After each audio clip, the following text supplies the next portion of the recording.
Hey everyone, welcome to D&D with Shitlords. We're back! I know, right? I'm scared too. There was some problems with my channel. I was unable to stream, but now we're able to stream. Our game of the Hiscosa Prophecy, these Ravenloft ones, have been kind of put on hold, but now we should have everyone back. The last episode was the Fireside episode.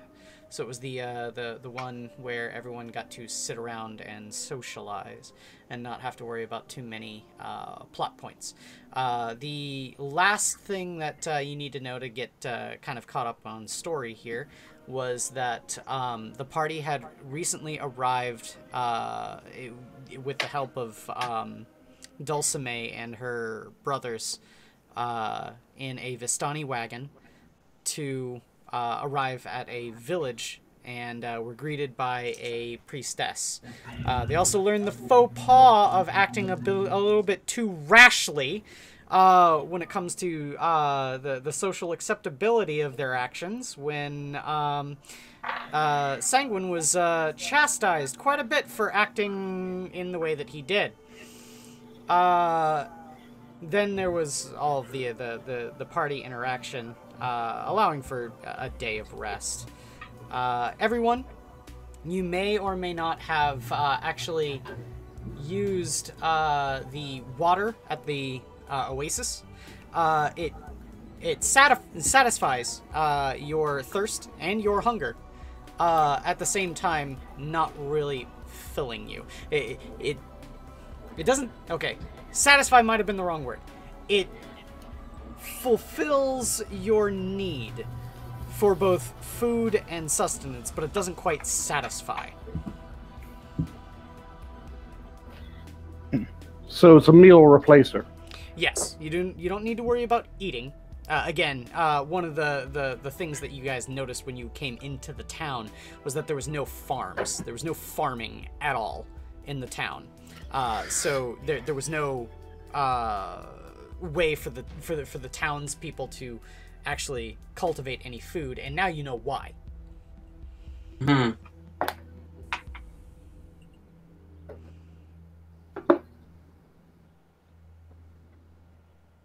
So yes, after your day, Dulcime eventually comes back and lets you know that she has kind of assuaged the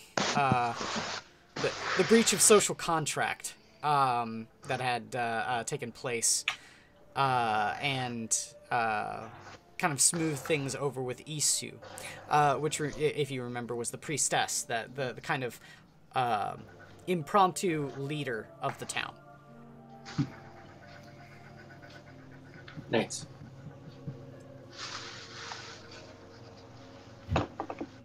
I figured she decided it was mostly okay when she didn't kill me. I think mainly it was the fact that you had Dulcime acting as your arbiter, that you weren't lynched in town.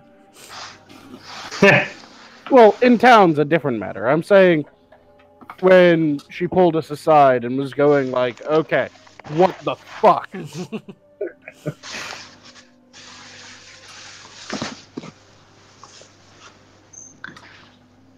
Yeah. String up the tiefling on a tree. So what did she Public say? flogging.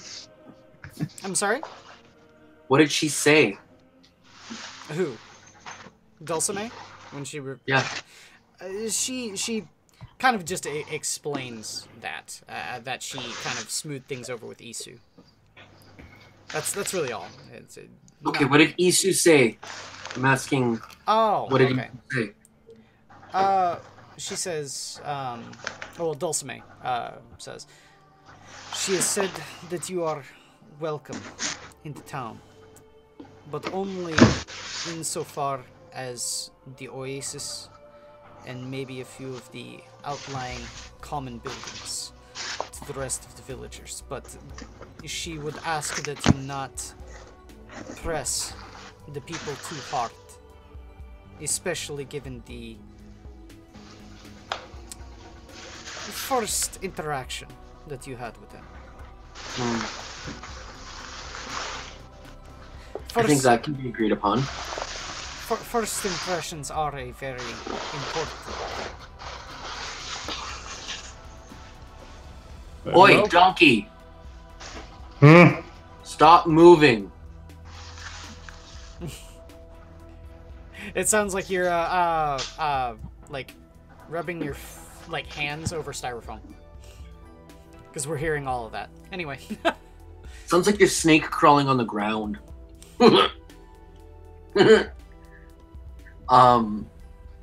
Okay.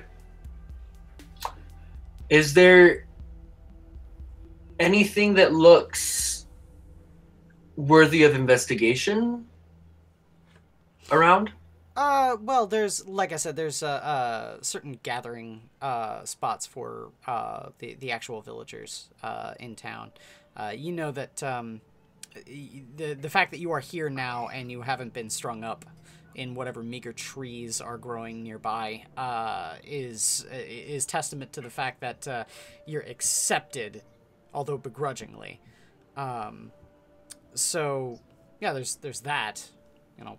Let's be honest, the real reason why they didn't try to lynch me was they couldn't find a tree tall enough and could support my weight. Oh, there's plenty of palm trees. Don't think that it hadn't crossed their minds. But given my weight, I would just be touching the ground. It would be bowed. Well, that just means that you can dangle and hop like you know. Pinata. Yeah, they could still stab you. That's true too. Is it possible to fill up our water skins with the water from the oasis? If you get it in your mind to do that, Dulcime will say, Isu told me that it is forbidden to carry any of that outside of the village. It's forbidden to carry water outside a desert village. That Yeah. water.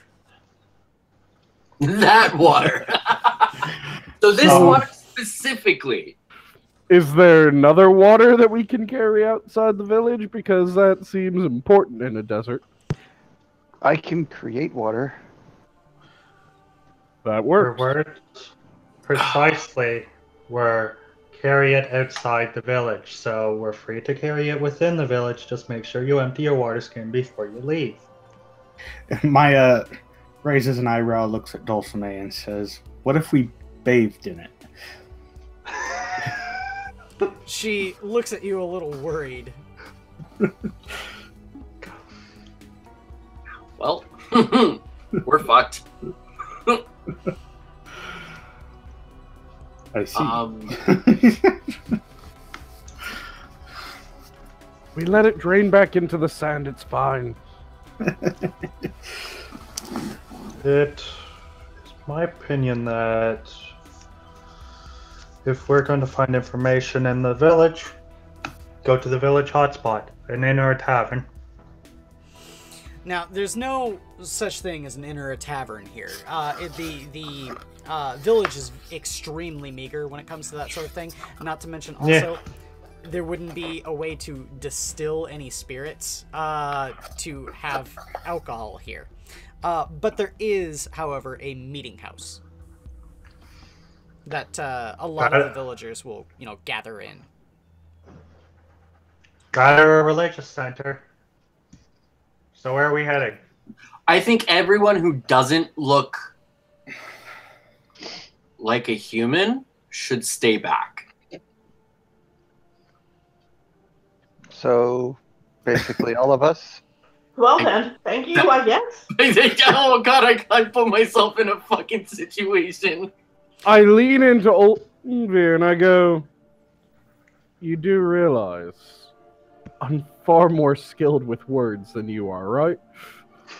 I was gonna say the only ones that necessarily would be extremely out of place would be Sarah Shaw, Sanguine, and Tiella. And maybe Maya. Maya's just gonna point at Punisher and say, "That one could pass." You mean Garen? Yeah, Garen. Sorry, been a while. Mm-hmm. Garen would have most of his elvish traits hidden under his armor, wouldn't he? Well, not only that, remember he's a half-elf. So the only thing that would really separate him from My ears are pointy. is his slightly pointed ears. Knife here. And he's a little more lithe than humans. Yeah, but not that much. Yeah.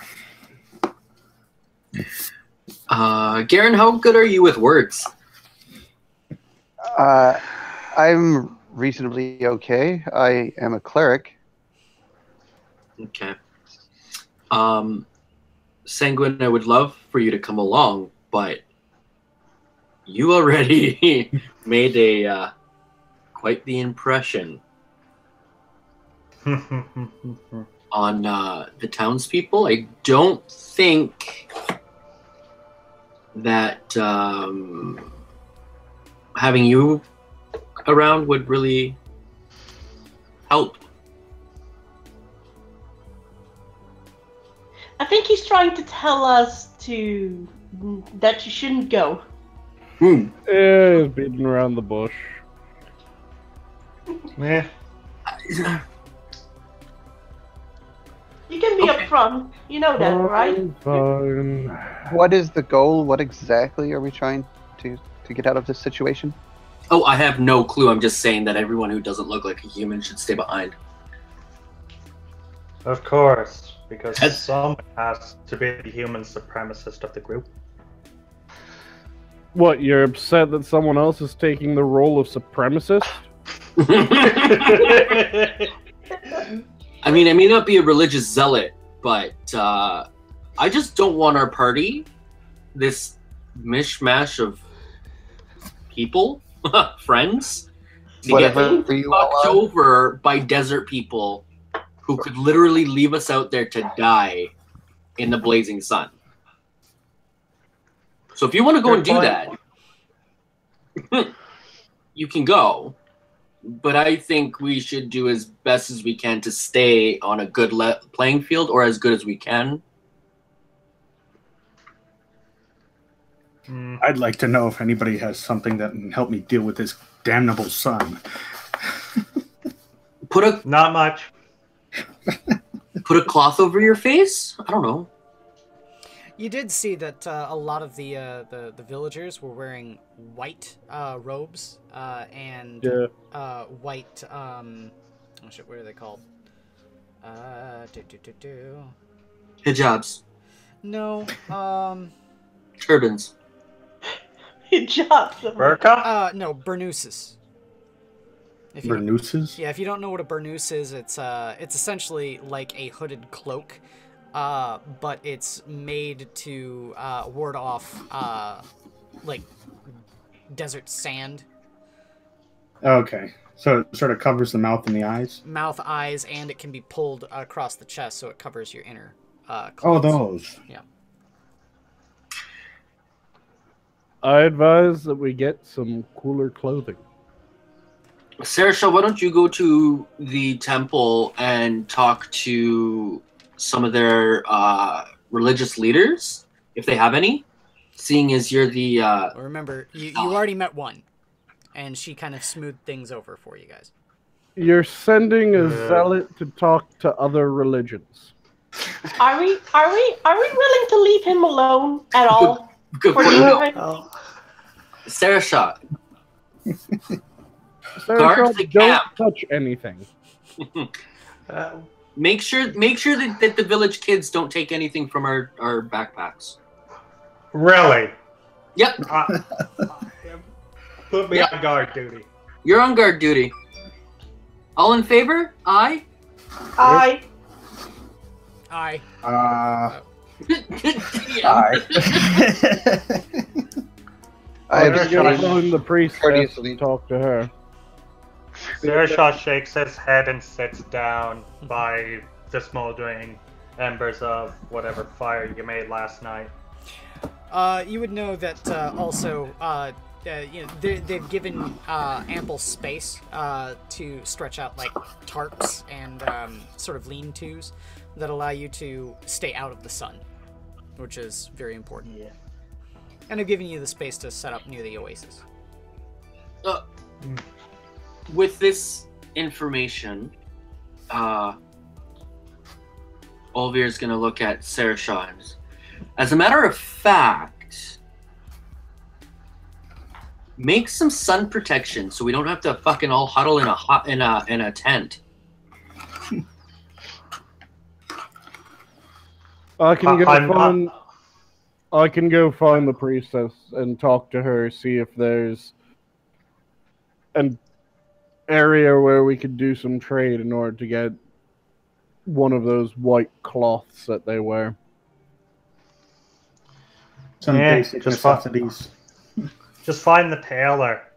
And Olvir, I'm not your servant of menial labor. You want to get out of the sun, make it yourself. Okay. Enjoy being the one in armor in a desert. Yeah. Without a cover.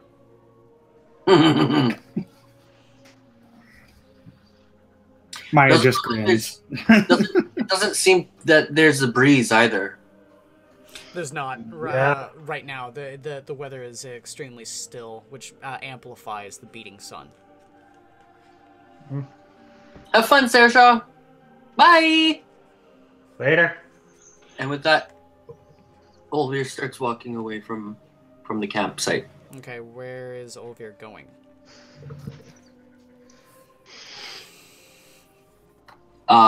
To the meeting house. The meeting house? Alright.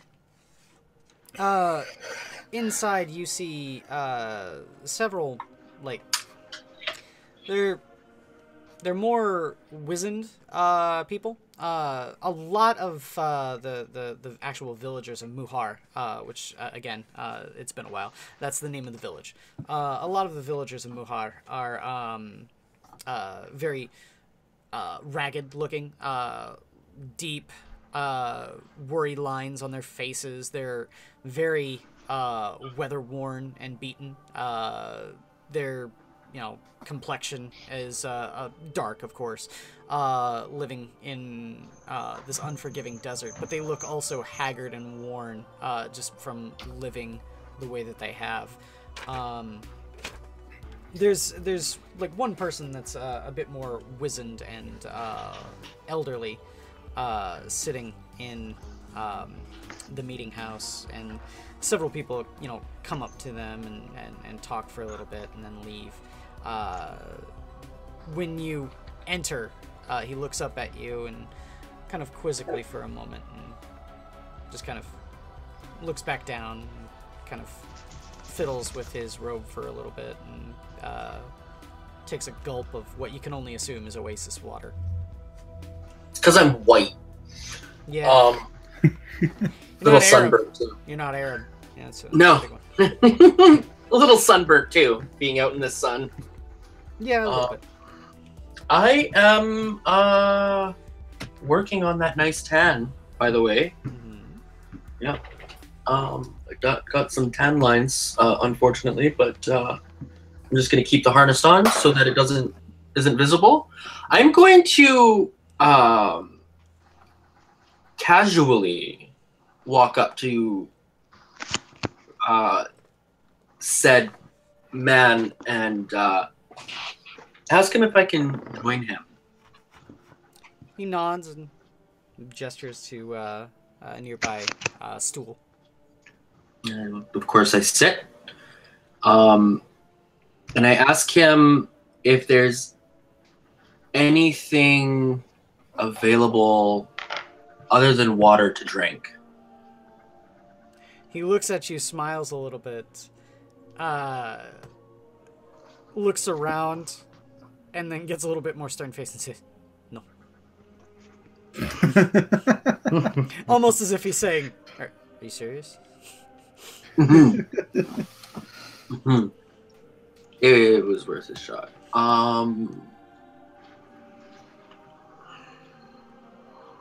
Just trying to think of here. As you can tell, obviously I'm not from here. I was wondering if you could let me know a little bit about this village. Anything that I should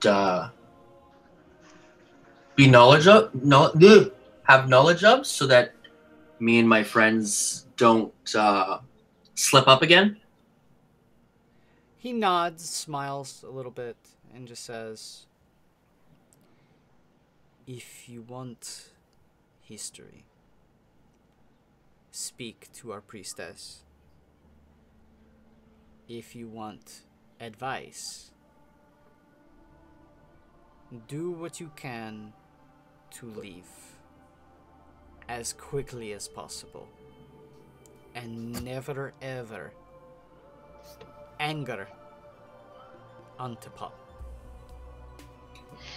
Antipop. He nods and Who's Antipop? he kind of is taken aback a little bit. Says, "De Ferro." Well, I don't know anything about a pharaoh. Ignorance is many people's doom. So fucking tell us.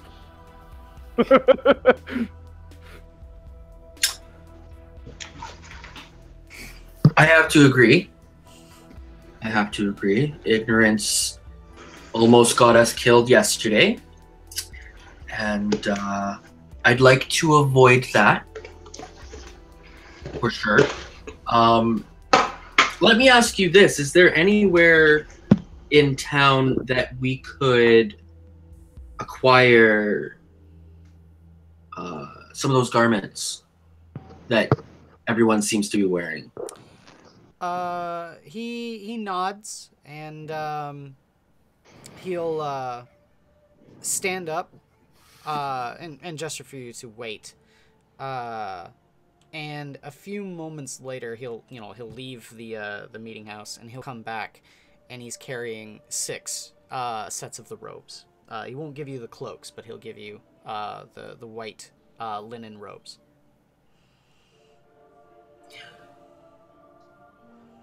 May I ask you why not the cloaks? He says that is for the workers. Okay. So the workers. Would you know any information on how to get out of here to go to... Shit, what was that city called? The one you just left? The one we were heading towards. Well, you weren't really headed towards anywhere. You were trying to leave Port del Home. And when you... Yeah, Yeah. But then we were crossing the desert, and frickin' gypsy lady said that there's a city that we have to go to, and it's not this one. I don't remember that. I don't think I said that. Unless my memory is wrong. I think you're wrong. I don't remember that for this roleplay. Mm-hmm.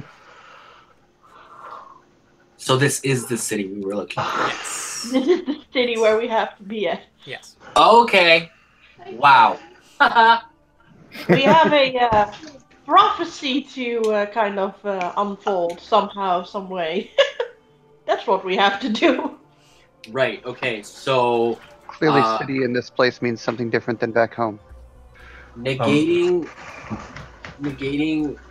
all this little conversation, I'm still gonna ask if there's any other villages like this in the desert.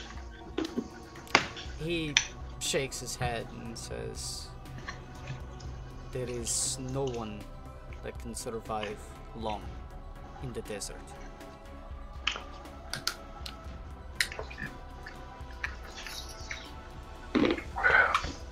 DM, was the body that they stumbled upon in one of these linen robes?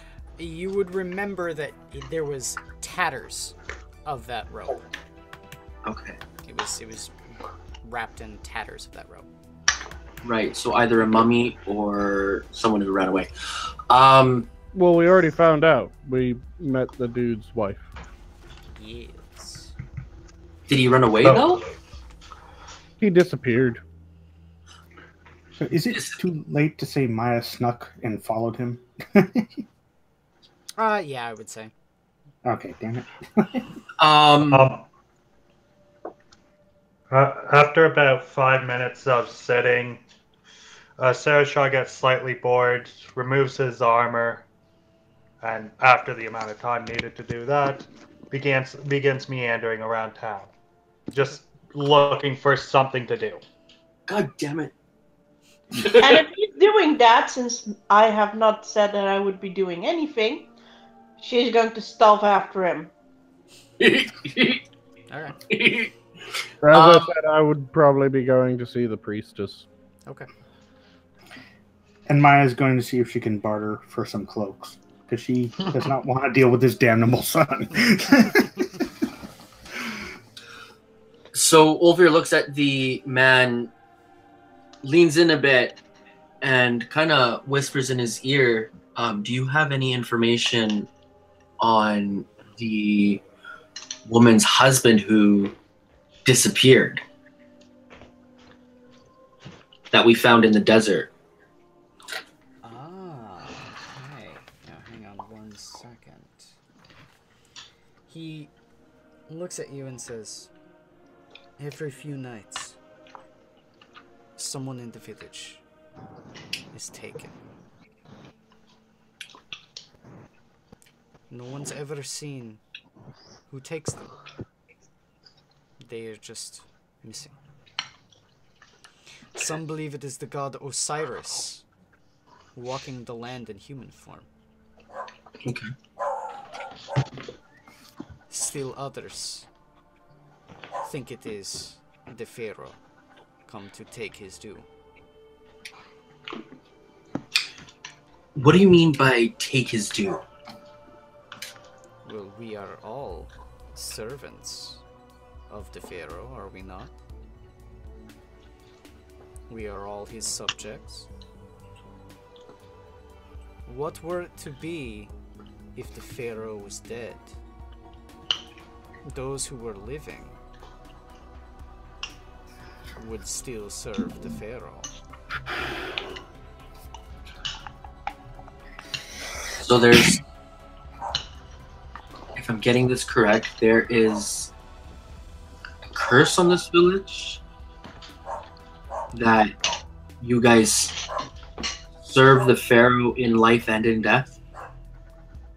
Well, he just kind of shrugs and says, there is no other way, is there?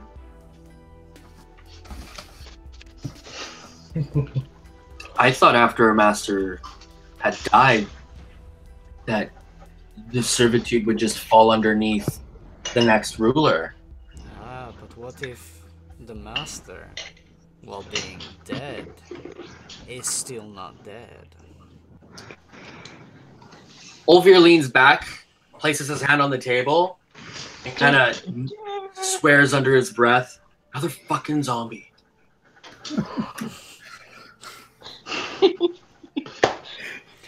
He also, he sees your reaction and then just goes,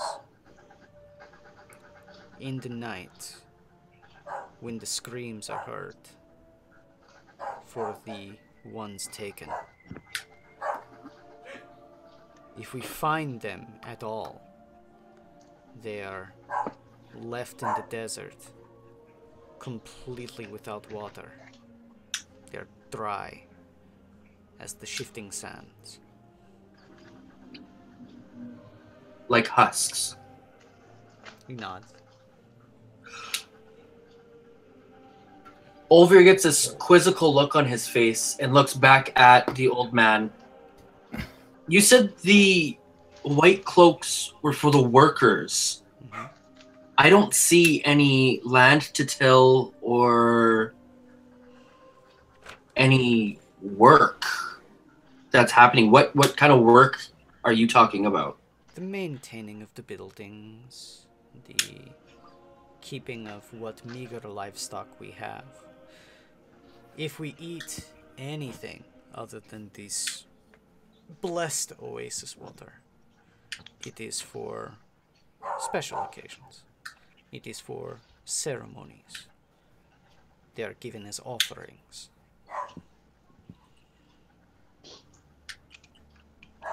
Okay. What can you tell me about the priestess?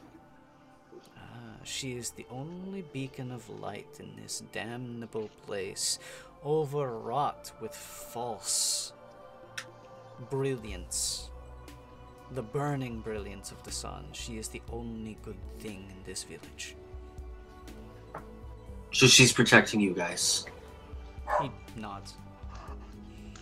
Is she the one that brought this oasis here?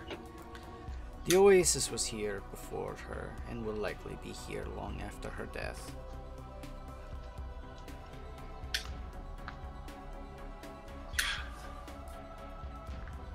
Where can I find you if I need to ask any more questions? He nods and says, I will be here. Is there anyone else that I should talk to in the village that could give me any information that I haven't asked or that the rest of my friends might think of? Well, he looks at you, smiles, and nods, and says, Isure Kotep, the priestess. So what you're saying is I need to either come talk to you or go and talk to the priestess. He shrugs and says, she is the leader of the village. I am just someone who has lived far longer than most. How long have you been alive?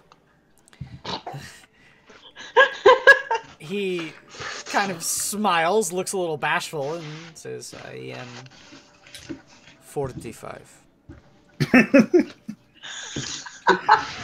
45 is a long time here, I'm guessing. He nods. I didn't see any children.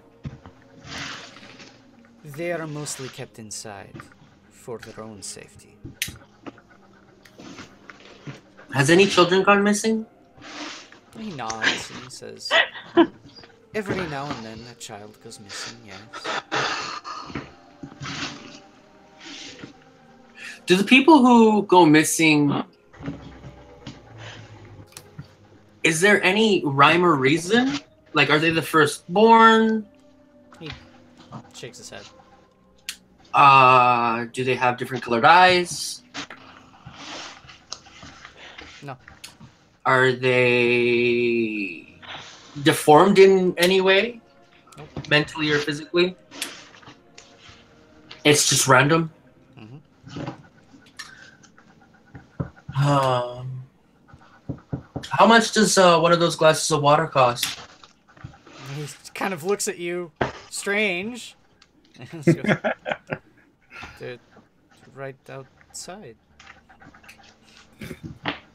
This dude's a horrible salesman. I'm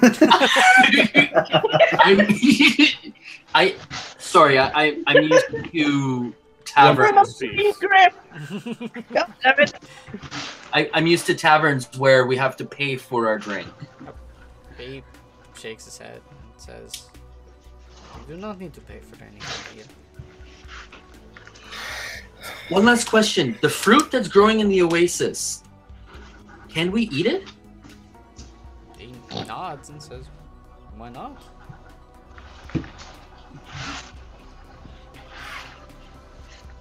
Okay. If I have any more questions, I'll go talk to the priestess. Okay. So in the meantime, So they eat gay people here? Because they're only in the wafer? yeah. Sarah Shaw. Mm. Yes, you said you got up and started wandering around the middle of the town. Yes, and Oh. Tiela's following him secretly. Yeah, And you I'm more or forgot the less. important part. Stripped of his armor, he decided to go walking around town. Well, Are you remember, naked? no. I have a set of clothing underneath. There's not only a set of clothing. You know, armor comes in layers, and the like bottommost layer of most armor is padded, like jerkin and breeches. So of course there's plenty of clothing that someone wears, especially when they're wearing armor. Olvir is heading back to camp Okay. to find what's his nuts not there, and he throws the cloaks and be like, God fucking damn it! Well, this is happening while you were talking with the old man. So Okay. Oh, by the Yeah. way, Olvir, did Yup. you check to see if any of those cloaks would be anything more than a fucking skirt on Sanguine? you're not that big, Sanguine. You're not. He's 7 foot fucking tall. You're not. No. You're pushing 7 feet. You're on the high side of 6. But yeah, no. There's plenty of I'm Wait, not did sure you how actually short get these the people cloaks? are? Yeah, I actually got the cloaks Or from not the dude. cloaks, robes. ropes. Yeah. Okay. I'm not sure how short these people are. Desert people tend to be very diminutive. Usually in like size, not in stature. No, not stature is height. Was it stocky? They're not stocky. They're slight of build, but they're usually they can be tall. If one of the cloaks can fit me, I mean robes can fit me, one of the robes can fit you. Yeah. I am way more bulkier than you. Anyway, you see most of the population, if they are outside of their dwellings, are giving you a wide berth, Sir Shah.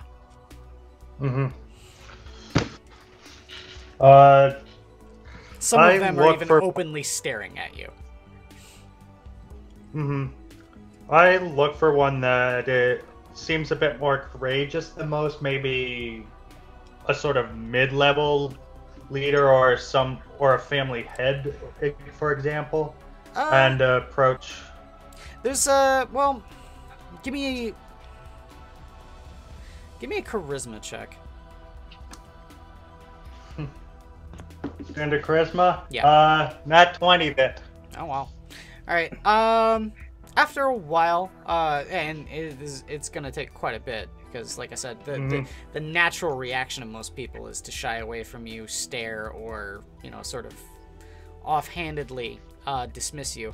One of them seems a little bit more curious, and as you approach him, he kind of stands his ground and just kind of stares at you. I give a slight curt bow and then ask, what does a person do for work around here? Well, he kind of looks at you a little quizzically and says that most people just tend to try to stay out of the direct sun during the day, but some of the other things that you can do is maybe corral some of the wildlife around the area, try to get some of the more pesty sort of creatures out of some of the buildings. Pest control. Sounds like fun. He looks at you and says, I'm sure your natural looks will drive most of them away. And any that are not driven away by, well, this face, will be driven away by my hammer, I assure you. I'm going to assume that Tiela is at least in earshot, and she just face palms.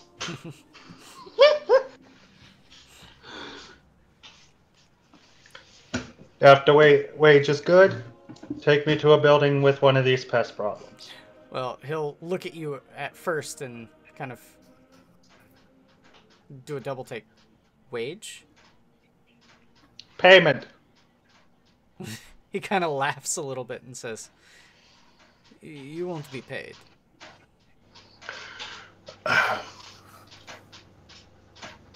Okay. This place needs alcohol and commerce brought to it.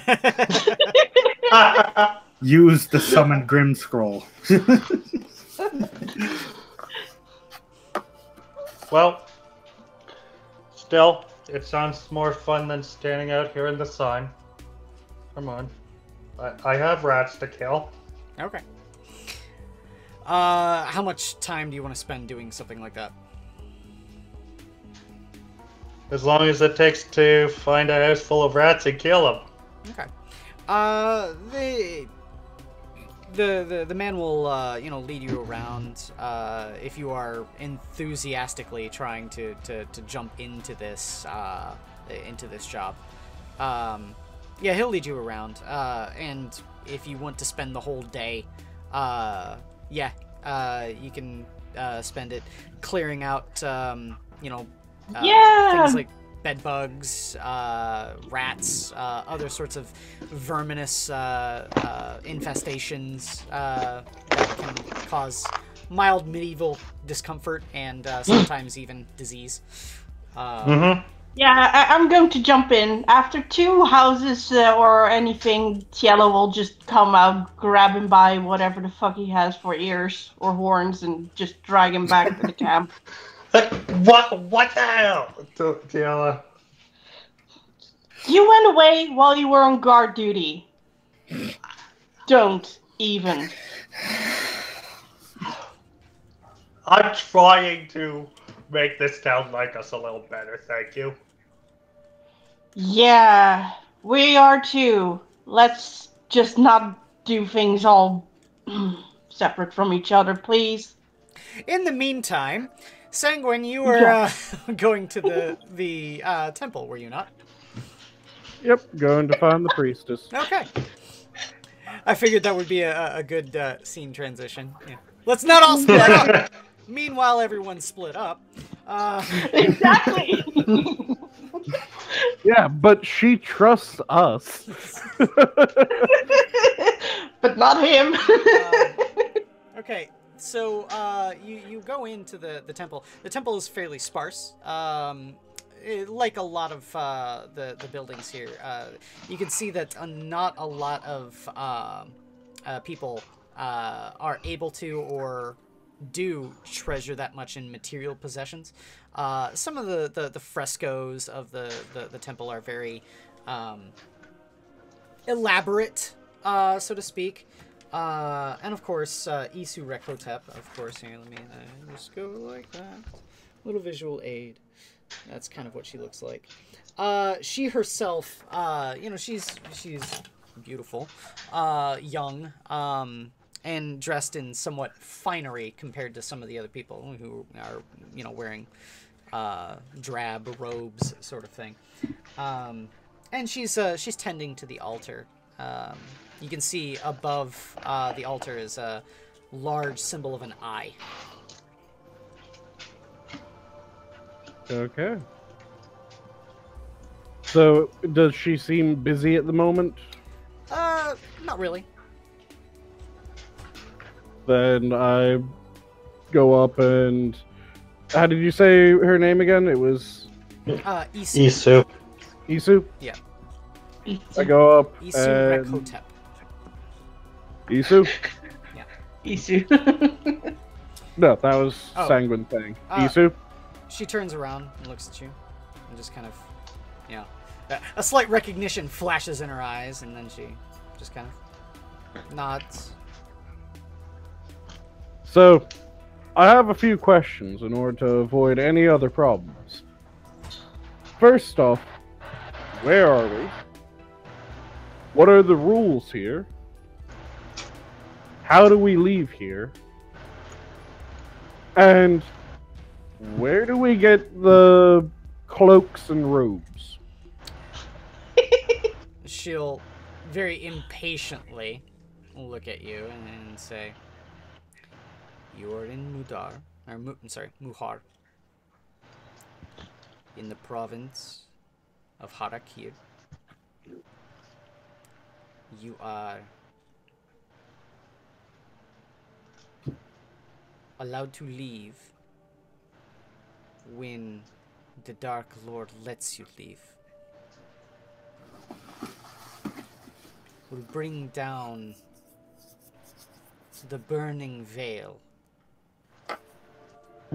and you can leave by the waterways."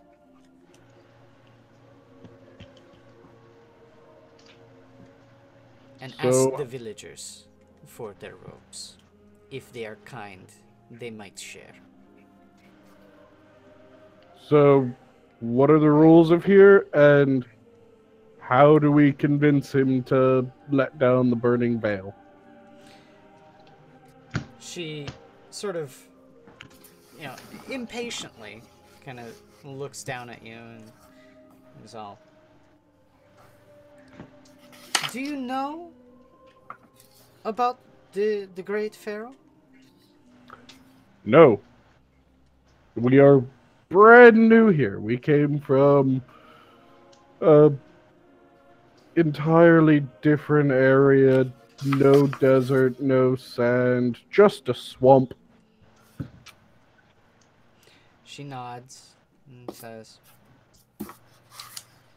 "If you wish to indulge, I will tell the story." Please do. The pharaoh Antipa ruled centuries ago in the land of Harakir. This nation encompassed the entire Abal River Valley in the Great Akir Desert. According to our beliefs, the pharaoh is the link between man and the gods. The pharaoh is himself a god of this land. Pharaohs ruled by the divine grace of Ra, the sun god. Antipa greatly feared death. It was known that when a pharaoh dies, he becomes a servant of Ra in the underworld, exalted above all other servants. For some unknown reason, Antipa did not want to die. Maybe he feared the wrath of Ra, should the sun god ever discover that Antipa had been a false pharaoh. Antipa commanded his priests to find a way for him to cheat death. Many slaves and prisoners died horribly as subjects in Antipa's gruesome experiments in immortality. Frustrated by his lack of success, the pharaoh had several temples burned and razed. He stalked into the Karn temple, greatest of all of Harakir, and cursed the gods for not granting him his heart's desire. Ra answered Antipa. He told the pharaoh that when he died, he would live, though he might wish otherwise. However, for cursing the gods, Antipa would suffer eternally. Ra did not say how this curse would be manifest. Antipa left the temple, elated but confused. He still did not know how to cheat death. That night, when he touched Nephir, his wife, she died instantly. Everyone he touched that night died. His wife, several of his servants, his eldest child, all died by his hand. According to our customs, they were mummified and entombed in great buildings in the desert. The funerals took over a week. Antipa soon understood that after the sun left the sky, his touch was death. So long as Ra shone upon him, he was safe. But once he was no longer under the sun's watchful eye, whomever he touched died horribly. Shortly after the final ceremony of his wife's funeral, he was visited in the night. A mummy wrapped in funeral linens entered his chambers. By the vestments, he knew it was Nephir. Unable to speak, the mummy tried to embrace Antipa. Horrified, he screamed for her to leave him forever, which she did. Nephir walked into the desert and was never seen again. Her tomb remains open and empty through all these years, Yeah. Antipa was also visited by the mummified bodies of those he had killed. He came to understand that he controlled them utterly. They did his every bidding. He used his power and his own deadly touch to tighten the reins of his evil power over Harakir. He killed many priests, making them into his undead slaves. Occasionally he would find one of his mummies destroyed, burned from the inside out. Some scholars believe that Nephir was responsible for the destruction of Antipa's mummies, but no one knows the true answer. One day the priests rebelled against Antipa and murdered him in the middle of his sleep. He was still a pharaoh, a god, and blessed of the gods. The priests gave him a funeral befitting his station. Shortly after the funeral, the walls of Ra appeared, cutting us off from the rest of Harakir. All that remains of the life we once knew is Muhar, and the tomb of Antipa, which lies a short way through the desert. All of this happened many generations ago. Occasionally the villagers say that they have seen the mummified body of Antipa staggering across the sand dunes. Many blame most of their ill luck on him, and use his name to frighten small children. I don't know what has happened to Harakir, or if Antipa truly does walk the land as one of the living dead. Sounds like he made a fiend's bargain. She kind of nods slightly. Though that doesn't quite answer the question of how do we convince him to let us go? She shrugs and says, "Whatever bargain you strike with the Pharaoh, do not also forget about the people suffering the most under his rule."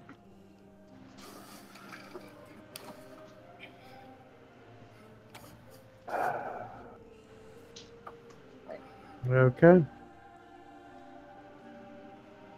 I know a thing or two about bargains. And with that, I excuse myself and I head back to tell the others what I found out. Okay. I would say all of this happens at about the same time, so if you want to all reconvene at the campsite. Mm-hmm. I'm I'd still say in town. I went looking for cloaks. Oh. Or not, yeah, cloaks. You'll find that most of the people that are wearing any of those cloaks seem despondent and don't respond to your calls. They don't really want to talk to you. Ha! I approach nonetheless. Mm-hmm. Goddamn fashion police. They shunning us because we don't have the latest Harkiran styles. I look for a rather weak looking one. Okay. And sort of approach and say, I'd like to barter for your cloak. He looks at you and... Well, I don't know. Give me a charisma check with disadvantage. Yes, bring to them commerce. Doesn't matter. Roll the 1. Oh. God damn it. He'll look at you and just kind of say, I need my cloak. Thank you. She gives... You don't know why, but somewhere on some other plane, you feel a dwarf's disapproval.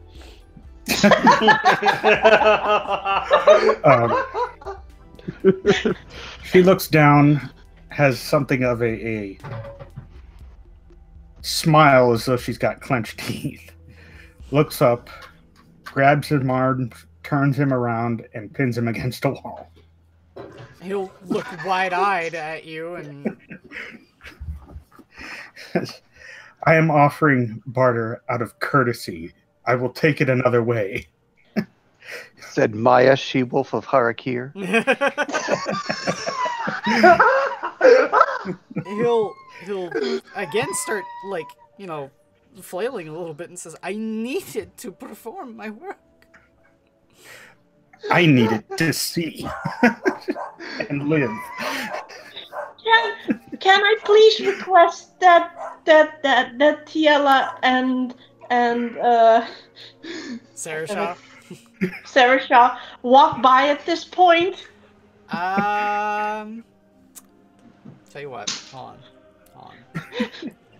See if any of us end up kind of going, Maya, what the fuck? Please let somebody walk past. Give me even or odd. Even.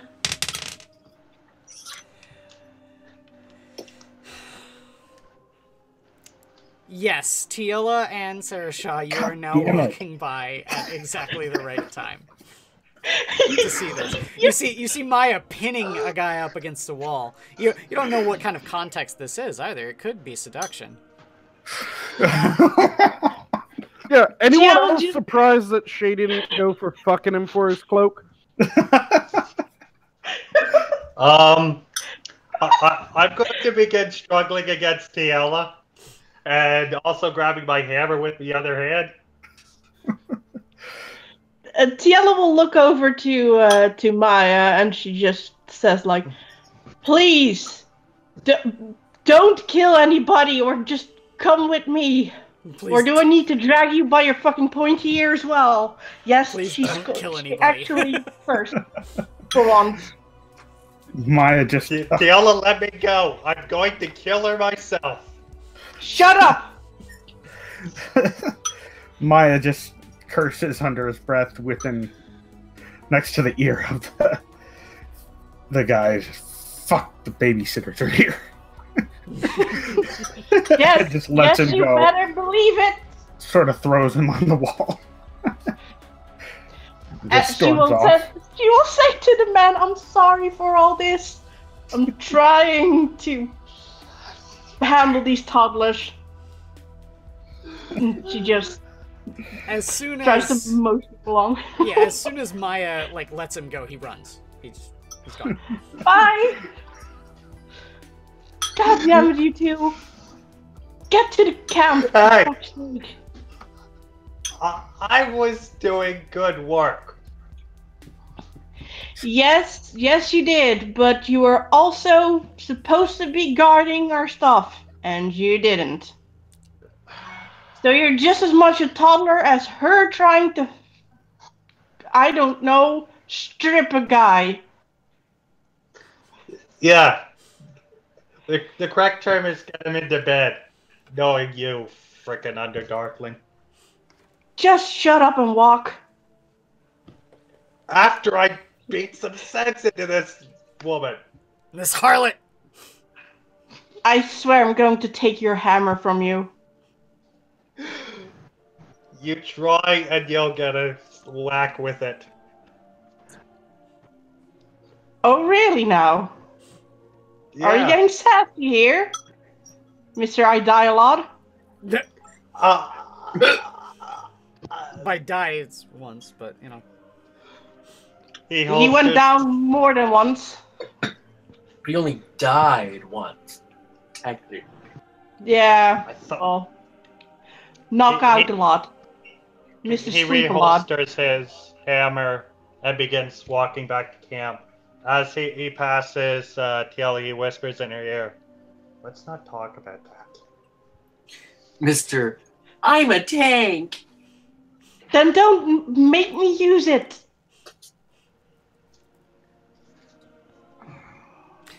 Once everyone reconvenes at the camp, you see Dulcime and her brothers, sort of tending to their Vardo, and she kind of looks up at you, and as you all, pretty much reconvene, and kind of goes, "So what have you learned?" Share what I've learned. I have learned that one of my party members can't keep to his job. Hey! Wait, what? What did they do? Sarah Shaw went to just walk around town and help people while he had a job to do. Oh, and Maya tried to strip a guy. Yeah. Can I kill her now? No. No, I'm going to go with no. Yeah. Why? You didn't listen either. Can I kill you? No. Oh my god. How am I doing this? Am I a backstabbing murderer, Mr. Yes. Human? Well, you're trying to kill someone that we have an agreement with, so yes.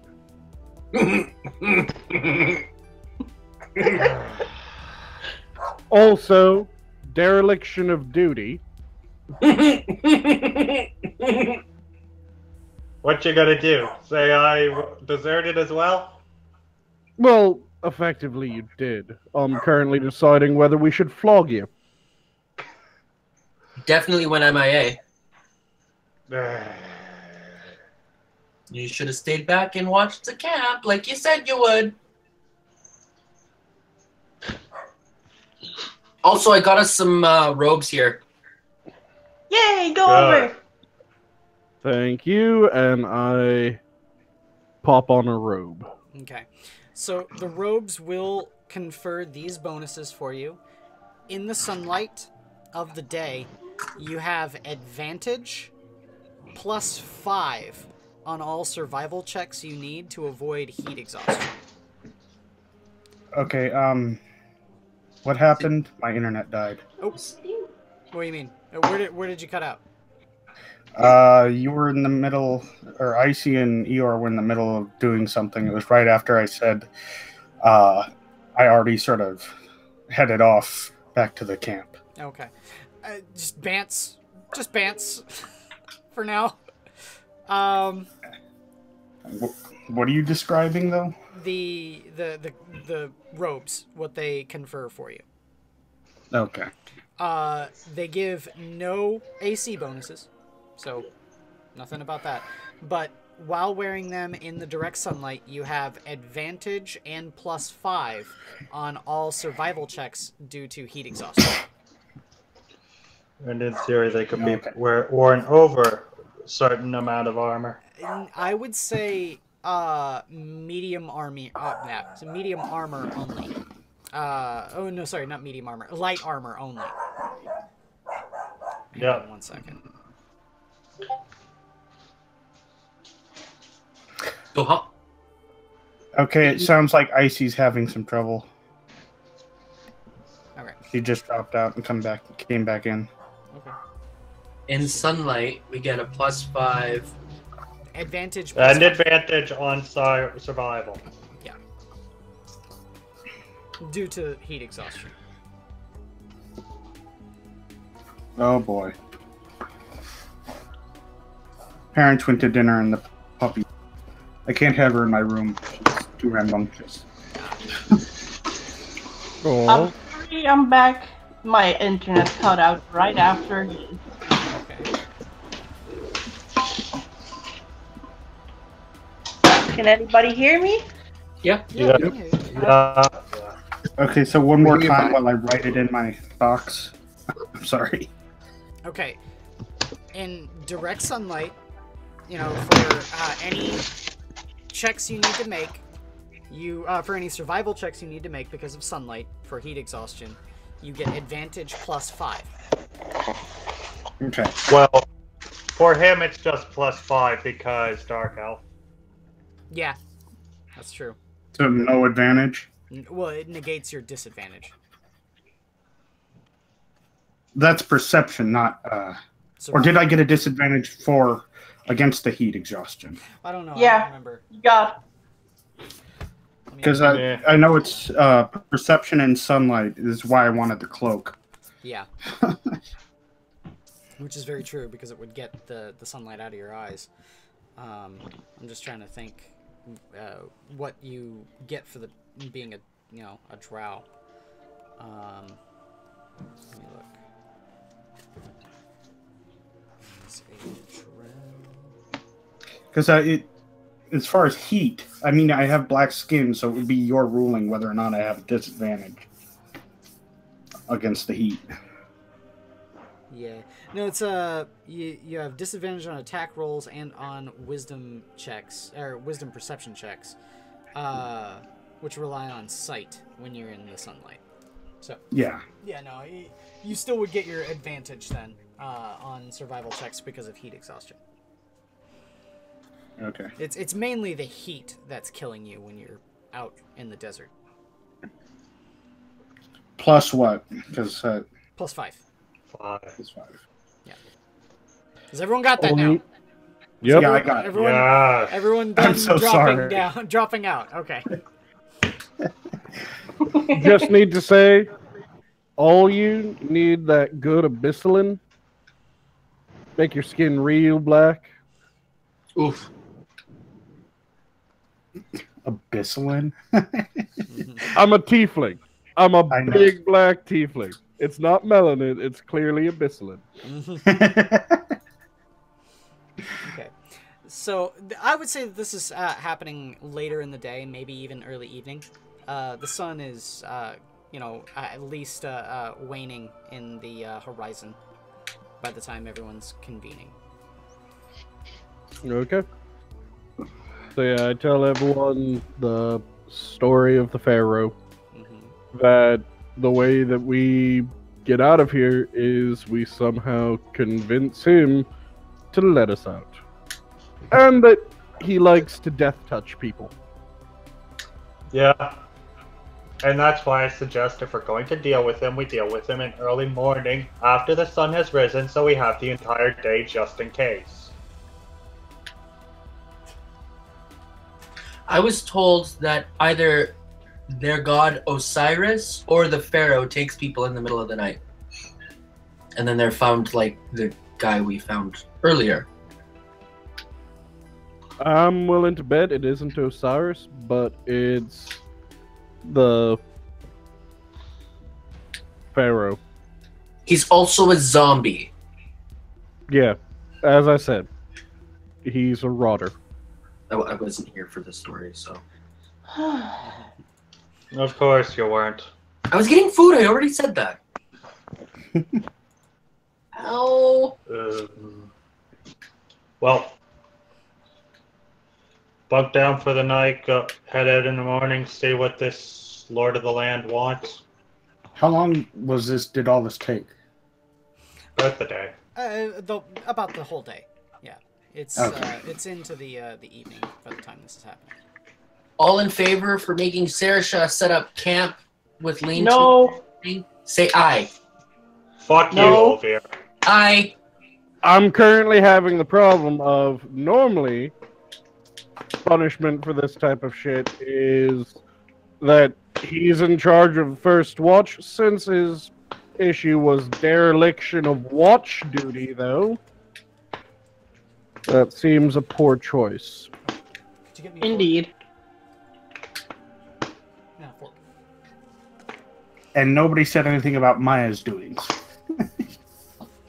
Yeah, that's attacking a a bold, man. That's a bold assumption that Maya would have duties that she wouldn't. No, doings. Oh.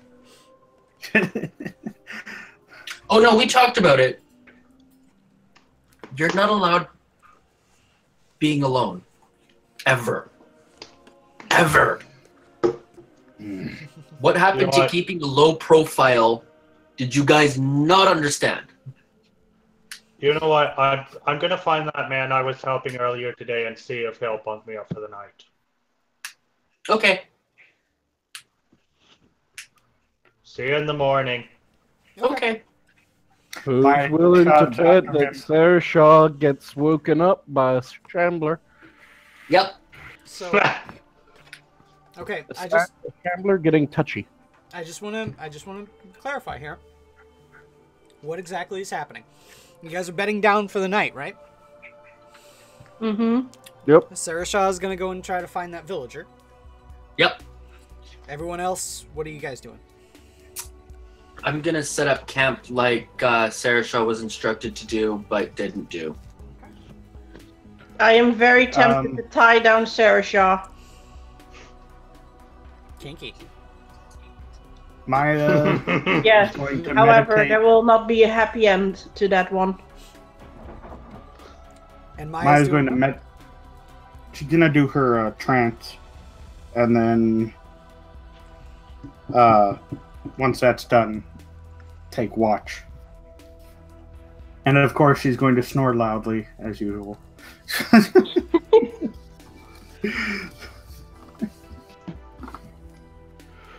Once. So are you guys taking watches? Yeah, absolutely. Punisher, what are you doing? Because I Taking know you what? just dropped out. Punisher? Hey. Sorry about that, guys. That's okay. So You up to date on what's going on? Not really. I dropped out because everybody has been roboting for the past 3 minutes, and I couldn't really hear what anybody was saying. Oh, jeez. But it all seems better now. Okay. I'll pick it up as we go. So, Sanguine, upon seeing Maya start her zoning out meditation, is going to sit by the fire, but kind of facing out away from it. Make a spear in his hands, which no one has seen him do yet. Which Yellow will just bounce around him like, oh! How the hell do you do that? the spear has, you know how some spears have like horse tails? Mhm. This one, instead of horse tails, has what looks to be torn strips of some type of standard, and has kind of like a vine and spine motif when it comes to how the blade looks.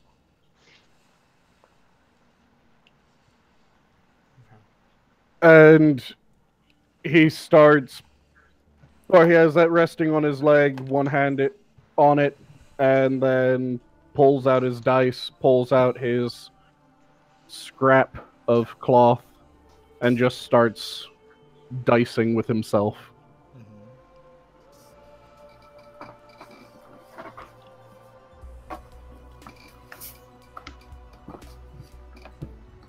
Okay. So, into the evening now. Everyone is doing their plans for the evening. Sarah Shaw, give me a quick charisma check. 14 to go. Okay. Eventually, you do find the man, and he'll look at you for a bit at their especially when you're asking for a very odd request. You do realize you are imposing on him, but he'll nod a little bit and say, "Sure," and he'll lead you to his home to allow you to bed down. If it would make it less of a burden on you, I happily assist you in your duties tomorrow as payment. He'll nod and say, "Sure."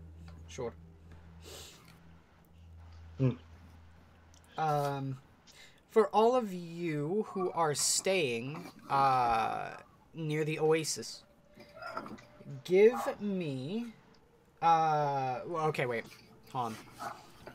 I'm guessing you are all going to be taking a watch, correct? Yes. Yeah. Okay. Mm-hmm.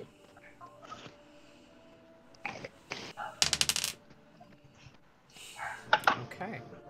So, As the night progresses, of course, Maya is the first one to take her rest. She lays down and starts snoring loudly in her trance. Eventually comes out of it and goes into the rest of the town there, and takes second watch, I'm guessing.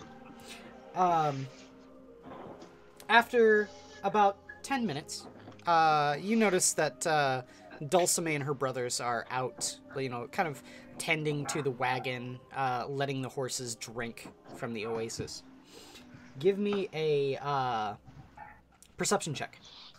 Now, mind you, it is after the sun has fallen, so you do not have disadvantage. Son of a mother. Is this all of us or just Shady? Just Shady.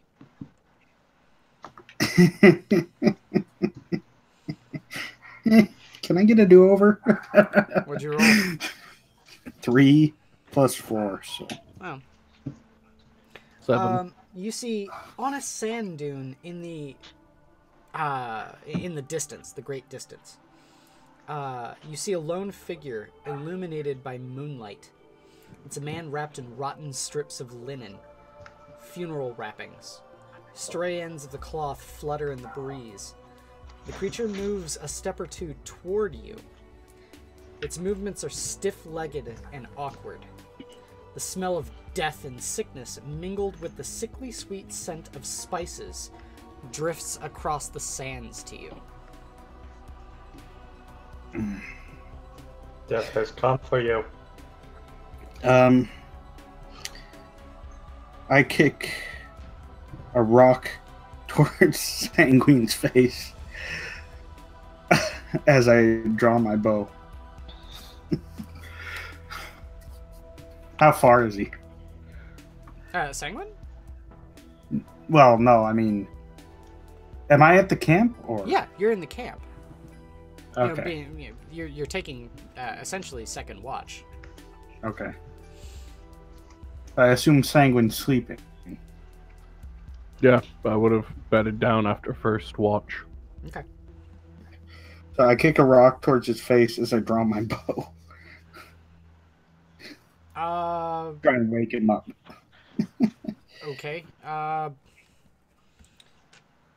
Evens or odds? Evens. Sanguine, a rock hits you right on the bridge of your nose in the middle of your extremely restful sleep. Take 1 damage. And of course, waking you up.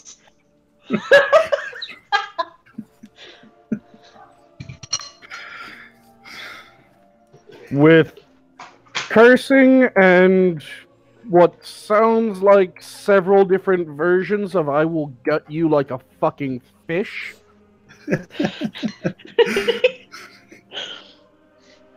Sanguine gets up. You better have a goddamn good reason. Or, sorry, you better have a... What is it? Rusting. It's been so long since I've used the slang. One moment. Yeah, I know, right? Well, before you do that, she's basically focused on the figure with her bow drawn. She's not really paying attention to you necessarily. You better have a piking good reason. There we go.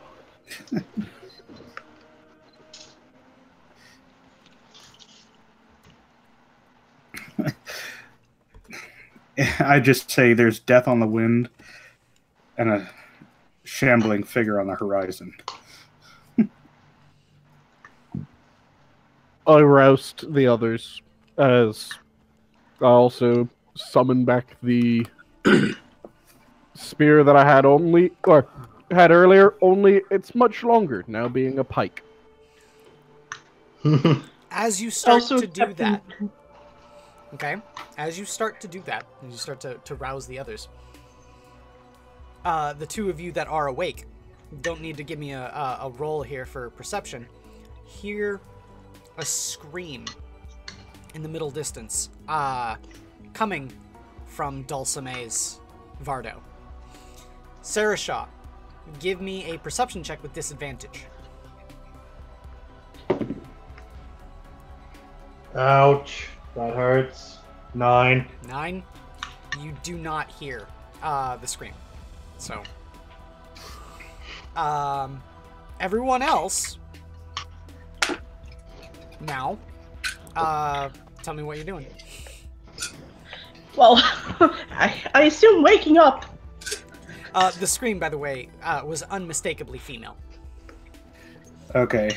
I immediately yell at everyone in a booming fucking voice because I am going to pop my double volume and say, "Look alive, everyone," as I rush to the Vardo. Look alive, everyone. Okay. Well, you don't want to be mistaken for undead. So, now that this has happened, I want everyone here to give me a roll for initiative. First of all. And welcome back to Ravenloft, everyone. Just wait until you see what this encounter is. And Sarashaw is currently wondering if my double loud voice was enough for him to hear. No, I was going to explain, because the range sounds similar to the time that Sanguine did last time to alert Tiela back in Marai de Terrascon, will that be enough to do it? We'll see when it comes to be your turn. Okay. 19 for Garen. 16. 21.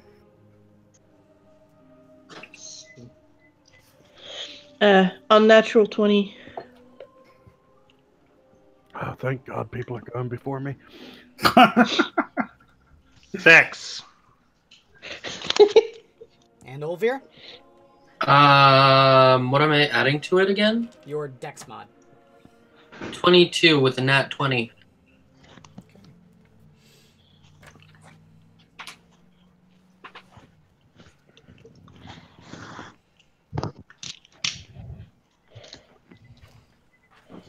Man, it's been a while since I was looking through this. How many goddamn brothers does she have? Way too many. Like 9. Yeah. 7 knives for 7 brothers. She has as many as she would if she was part of an Irish family plus 2. She has So she 7? She has 5. She has 5 brothers.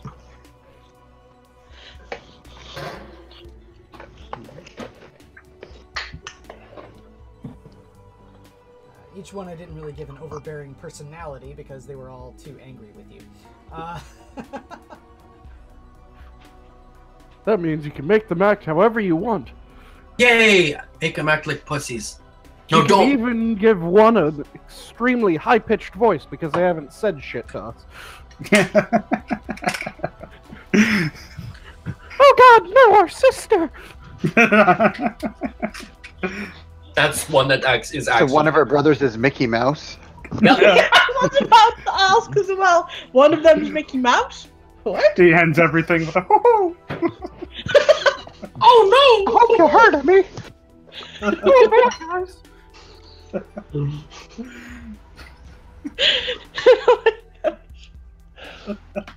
This doesn't look good. Disembowel them. Ho! How many? God damn it! Lord, just heal me, you son of a bitch!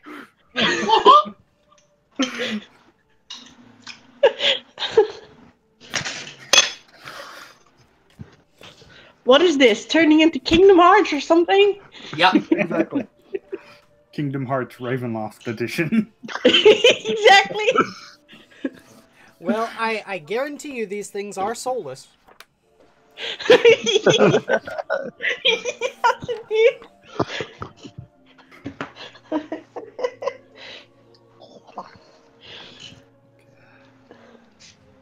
Oh, guys, my favorite enemy. Fucking hate zombies. Fuck you. I should have tied him down. Nah, this lets me come in and be the cavalry.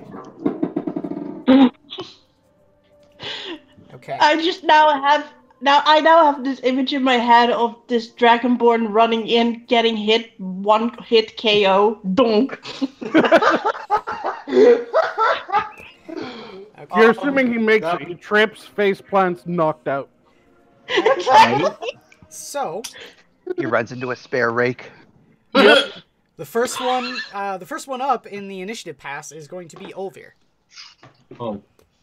Oh, joy. I should What definitely is hope the so with roll? the 22.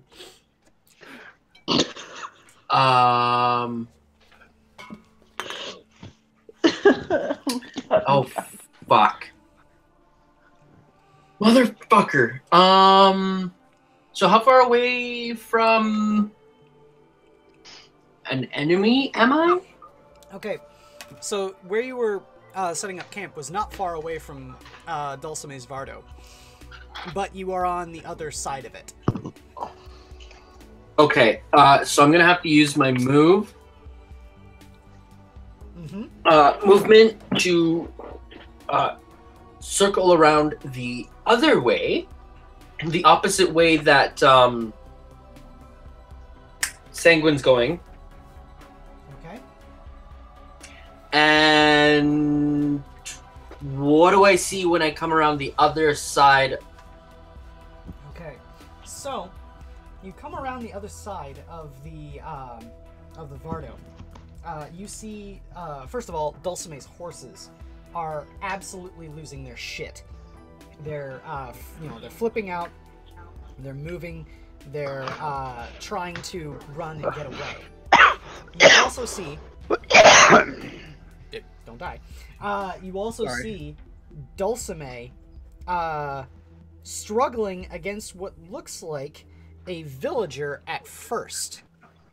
When you notice that the robes are hanging in ragged tatters and are not necessarily robes, but look more like funerary bandages. The body... It's a musty. The body, unlike a normal zombie, though, seems to be extremely desiccated. Almost as if the sands itself have, removed all of the moisture of the body. It's not a musty, it's a dusty. Yeah, good point. The thing is reaching out to try and grab Dulcime. Eeyore! She's Oh, sorry. pushing... What is that fucking noise? She's pushing away from him and running towards the Vardo. Give me a quick perception check. I'll say this is a free action. Nat 20. Okay. Really? This is your second one in a row? Yep. Okay. Don't even raise your eyebrows at me. I'm raising my eyebrows at you, but you see 12 of them all popping up out of the dunes. 12 zombies. Great. Mummies, I don't know. What in the goddamn hell? Essentially, that's essentially what Olvir is like. Yep. So is calling to the other ones, letting them know that there's 12 Dusties. A free action, a bonus, or like what? Can any of the rest of us see it?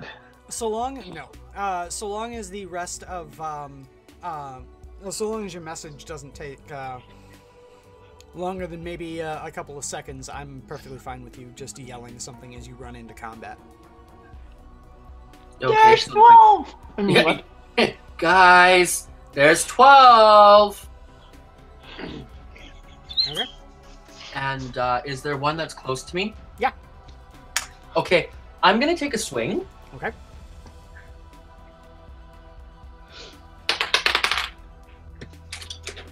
Haha! It's not. I can see your fucking face. Fuck! I forgot what I need to add to it. The 19. Strength bonus and proficiency bonus. Oh, and proficiency bonus? Yep. Ooh. Shit, 19, 20, 21. Okay, well, I was say, what was the die? 15. Okay, yeah, you're fine. Okay, it's a hit. Okay. So I roll a d12. And so you're using your great axe, right? Correct. You have also got great weapon mastery, do you not? Correct. Are you using it two-handed? Correct. Okay. So, great weapon mastery gives you... Oh, you could have nominated, by the way, to remove 5 from the hit for a plus 10 on damage. But you needed to tell me that before you start rolling for damage, so... I know. You don't get your extra damage. I know. No So, worries. Yeah, D12 plus your strength bonus. It's a 12. Okay. And what's your strength bonus? 4. 16. Okay. You bury the axe deep into it, but it is still alive and still standing. Can I chop its head off at least? Nope. Damn it! You didn't bring it to 0 hit points. So? Can I cut it in half then? Because its brain is still attached? Nope. Damn it! Tiela. Yes. Great. How much did Tiela get? Tiela's 20. Yeah. Oh, sorry. Then it would be Maya. Sorry, yeah, Maya's 21. Maya. Yeah. Woo. Thank God. Is the 12 including the one that I saw on the horizon? No. This is 12 that are immediately surrounding the Vardo. I sort of look at the one on the horizon, say shit, and I run to try and get on top of the Vardo. Okay. How far away are we from the Vardo? I would say like maybe 20 feet. Okay. Okay. Is it easy for me to climb up to the top? I would say you would need to make a dex check. Okay.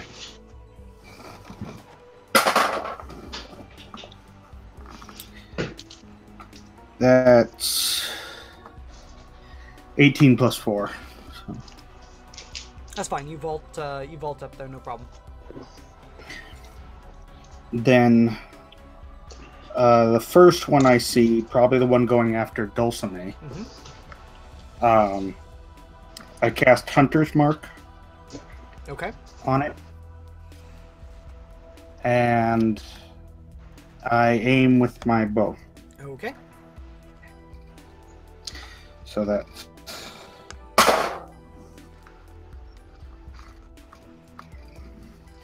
6 plus 2.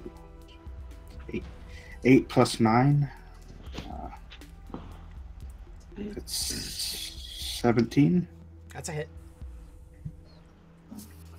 All right, Hunter's Mark so, increases damage too, doesn't it? hold on. It Hunter's Mark. And let me see something real quick.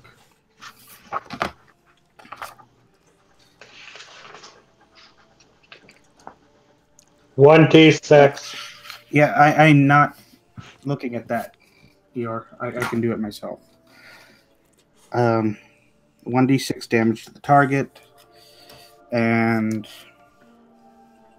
1d8 with the longbow. Mm-hmm. Okay, so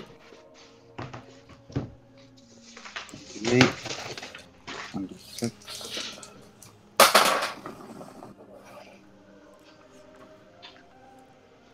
Okay, with the longbow, it's 4 plus 4, so 8.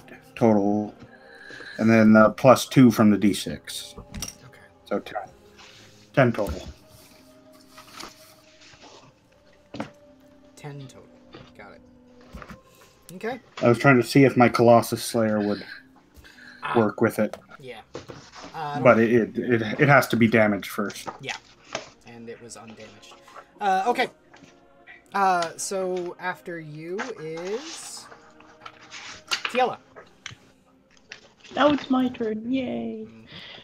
How much can she see at the moment? Nothing. Nothing. Yeah. You just heard. So she has. You heard Olvir shout. There's 12 of them. And yeah. That's about it. So she has to get close. I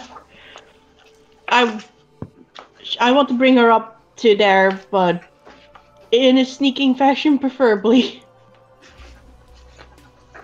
Okay. Yeah, you see the same, scene. Okay,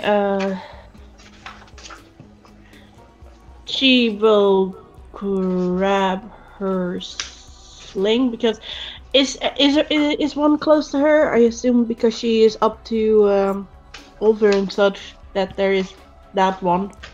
Correct? I'll say all of them are within striking distance. You know, you can get to any one of them.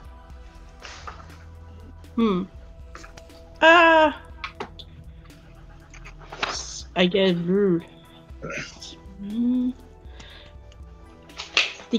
Sneak attack with my short sword. It works.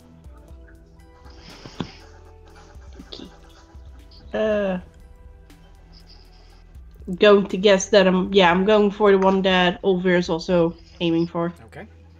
Or aimed for, I should say. That's for 17 to hit. That's a hit. Let's see, where's my d6? Where's my d6? How many So I need D6s? to 3, right? Well, it's 1 for the sword short and 2 for the 2 for sneak attack. sneak attack. Mm-hmm. That's a 2. That's a 5. And that's a 3. Okay, 2, 5, and 3, 7, 10. Plus your dex mod. That's 3 Okay, so 13, plus 3. 13 Yeah. in total.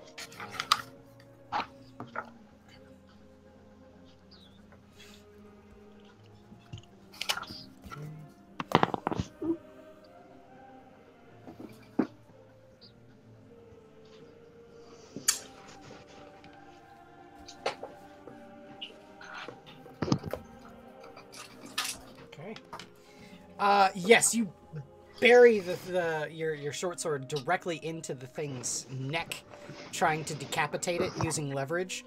But as soon as you pull the sword out, it still keeps going after Olvir.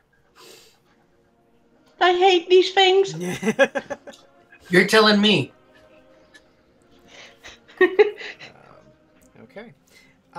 So after that would be Garen. All right. Garen will move up to where they are. When he gets to the front line where Olvir and Tiela are, like how big is the clump of mummies or zombies or whatever's coming out? I'd say they probably occupy a space of about maybe 10 feet, 20 feet in diameter. Okay, so they're all close enough to me. Yeah. I will activate my Radiance of the Dawn, which forces them to make a Constitution save, which is currently DC 14. Okay. God damn it, man! You're gonna make me roll that many that many Constitution saves? Abso-fucking-lutely. Okay. We're not here to make your job easy. You said DC 14, right? Yeah. Yep. Okay, so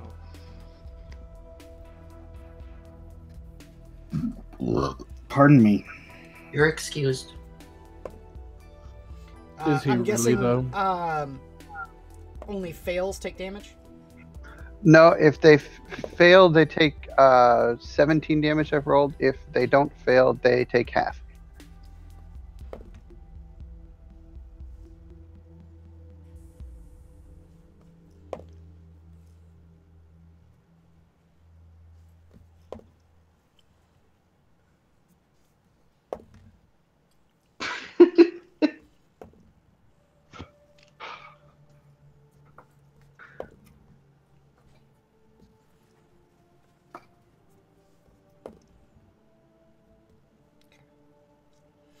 Okay, so 17, right?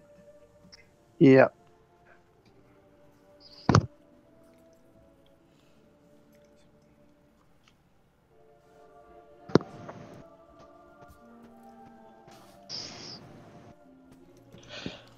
All right, the one that Tiela and Olvir were, struggling against, goes down. Yay! 11 to go.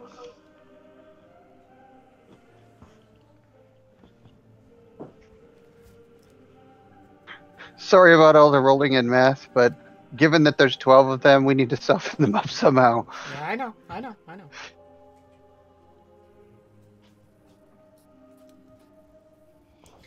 And soften them up, you somewhat did.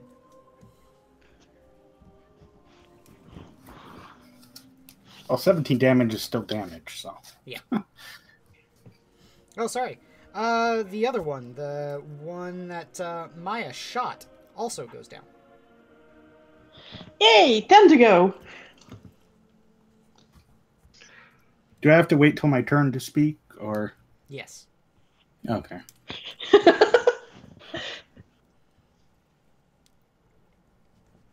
Radiant damage. Yell Good. at what's her face to get in the Vardo out of harm's way. Dulcime. Okay. So after Garen is... Now comes the pain.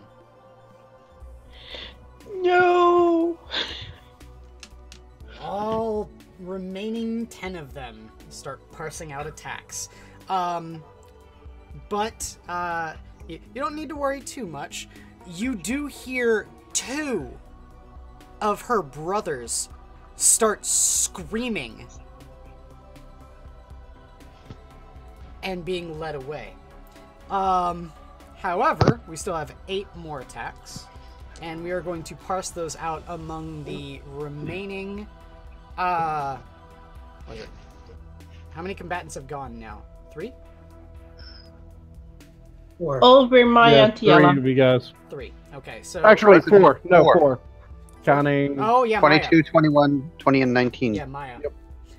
But they can't reach Maya because she's up on top of the Vardo. So, we will go... well, we'll go 2 attacks against each of you, and then 1 attack... is it 2, 4, 6? And 2 attacks against her brothers. Okay. So, the ones against Olvir... Yo. was a 5 and a 21. 21 hits. Yep. Where are there they are. Okay. So 5 bludgeoning damage as one of these hands reaches out and grabs onto you, forming a bruise on your shoulder. And 3 necrotic damage as you can feel your life essence, your very blood being pulled out of you. Where the zombie, or where the body has touched you, is extremely dry and desiccated. So 8 damage? Yes, 8 grand total. Okay. Okay. And then... against Garen. I'm guessing you're going to use your warding flare or whatever? Yes, probably. Okay, that's against one attack, right? And it has disadvantage?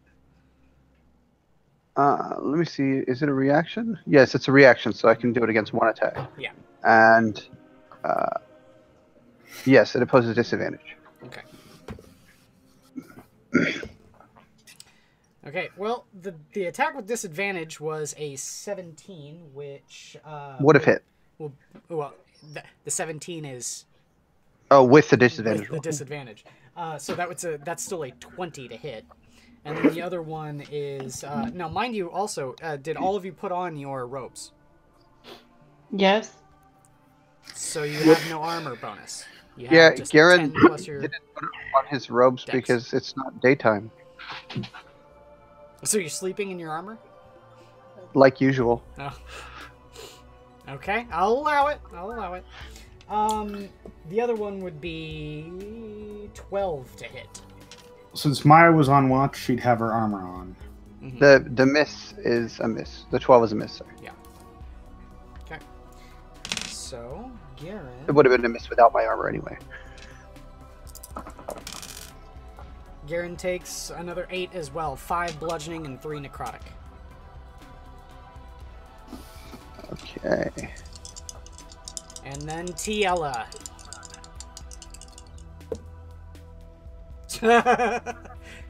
feel lucky, Tiella. A 3 and a 1. Okay. Okay. And then the other brothers. And you said if Oh, you're wearing light armor, you're still good to wear the robe on top, right? Yes. Okay. Okay. For those of you in the combat, give me a quick perception check. Okay. Including me? 24. Yes. So for 4 of you, you've gone. A perception, right? Yeah. I'm not rolling good on perception. I got 7. Unnatural 20. 19. And I got... Just need to double check what my perception is. You're not there, Sanguine, yet. Huh? You haven't gone yet, I Sanguine. thought I rounded when I first charged. Wait, okay, yeah, you would be there. Okay, you would know. Yeah, you would see. Yeah, so 18. So the one person at the high advantage point got the only one who lowest. didn't see it, yeah. Moonlight plays weird things bouncing off the sand with angles. Well, I'm She a has drow. tunnel vision. She has tunnel vision. That would make sense. You're a little distracted by the ominous figure up on the dunes. Yeah, I would be keeping a side eye out on him. Yes. Let's see here. Did he stop moving, by the way? When it comes He to never moved. He stood there. Okay. When it comes to From the dunes, we hear, "Hey, you bitch! Why you keep looking at me?"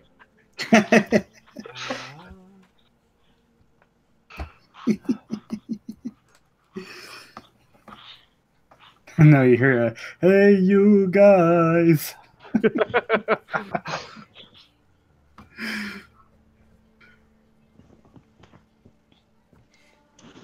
I can't piss with you looking.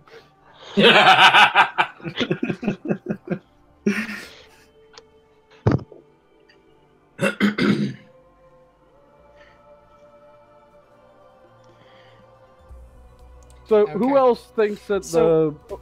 Go everyone ahead. except for Maya all look over at the rest of the ensuing melee, and you can see one or two of the sort of shambling corpses here grab onto 2 of Dulcime's brothers, one of which lets out this guttural scream as he withers away to almost dust before your very eyes. That brother is dead. His eyes sink back into his skull, his mouth open in this rictus scream until his vocal cords rip and tear as all of the moisture leaves them. And he is left desiccated and kneeling on the desert floor. That dude's dead, and who wants to bet that the oasis is life juice? Remember, you remember his name is Dominic. Was he one of the ones that played dice with us? Yes. That's sad. I liked him. He wasn't a prick like the eldest. Yeah, the eldest one's the bastard. Let the eldest one die. Give us back Dominic. After that would be Sanguine. Your go. Okay, so how close are they to the Vardo? They're all surrounding it. They're within 5 feet of it. So if you're on the Vardo and you have, let's say, a 10-foot weapon. Spears have reach, I think. Yeah, or pikes. Pikes have reach, Pikes. and I have a pike. Yeah. Go. Would that be able to stab down into them? Yeah. But you would need to pass a dexterity check to get up on the Vardo. No, I don't. I voimp onto the Vardo. Oh, you're using, Misty Step. Okay. Yep. I voimp onto the Vardo, and I stab down with my spear. Or my pike, rather. And that is a... Hold on, I need to figure out what my melee attack bonuses are. I'm so used to spell slinging. Okay. So that would be an 18 to hit. That's a hit. Okay, cool. And then it's pikes are D10, right? I don't remember. Are you, which one are you attacking? One of the ones that hasn't gone, or? Is there one that's right next to one of my party members? Oh, yeah, there's... And if there's so, like, who took the most damage? There's 6 of them near your party members. Who took the most damage? You can't really tell. Okay, none of my people look more messed up than the other.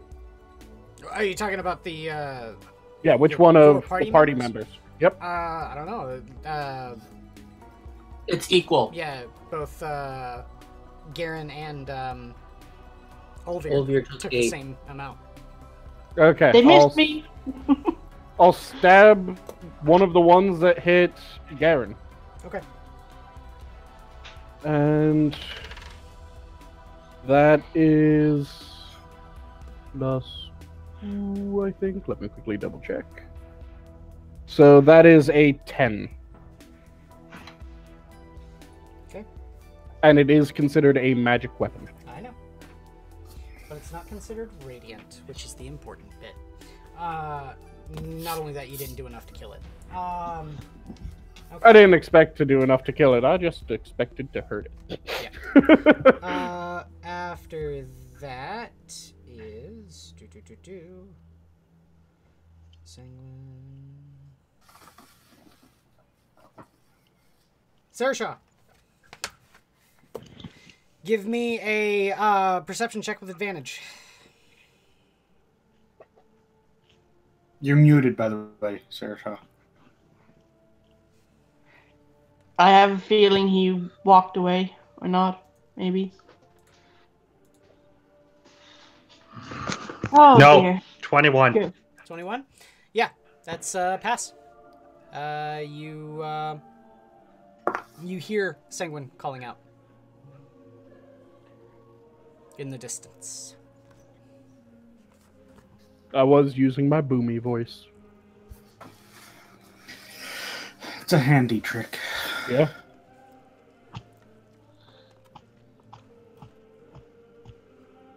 I probably woke half the town. That's okay. With a call of look alive, people.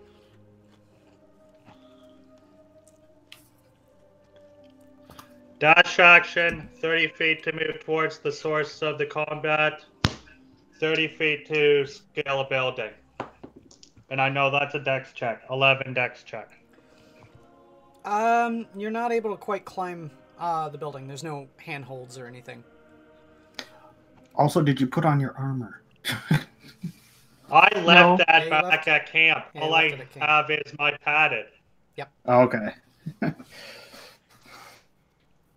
At least he's not running naked through the streets. Yep, I'll- I'm 30 feet closer. I'll say this: Well, if 30 you meters. if you don't try to climb a building, next turn you can get into the combat and fight. Yep. Did he try and climb a building? Maybe.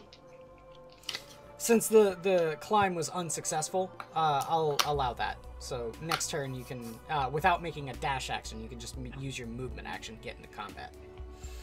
Yeah. Okay. Well, I used the dash to get the extra movement in order to do both 30 meters and try and climb. Yeah. Okay. So, the two other men are gone.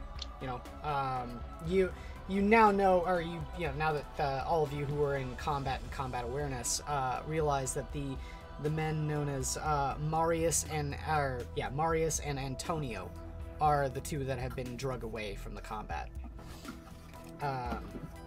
They're not dead though. You don't see them. They were dragged or ran. They were drug away. You heard them screaming. And only 8 of the Zamzoms attacked instead of 10.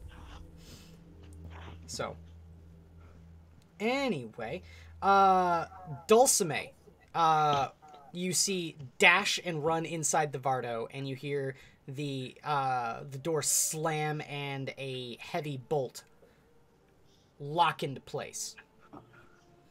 God, I hope there isn't one in there with her. Her two other brothers strike out against her two remaining brothers strike out against the remaining Zamzoms.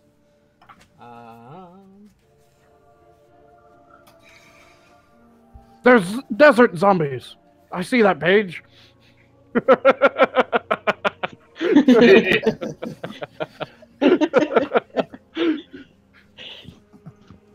But so our viewers know what we're fighting. You saw nothing. Yeah,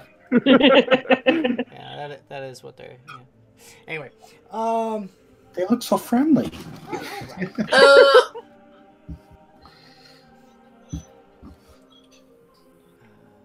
it's a +3 to hit. Okay, one of them hits, the other one does not. Oh wow, he deals. We got 5 in the audience, including me.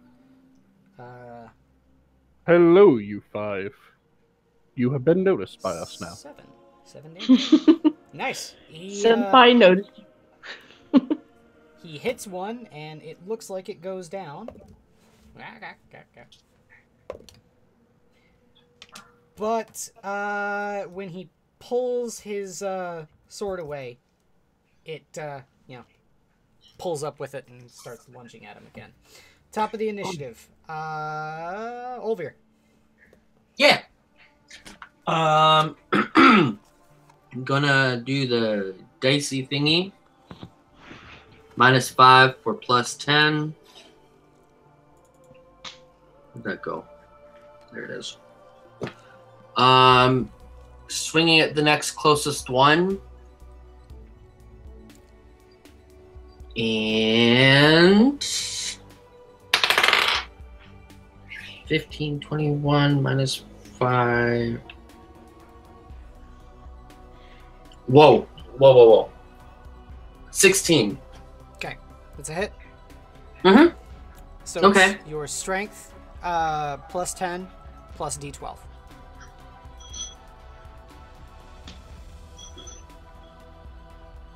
Oops. Strength is 4.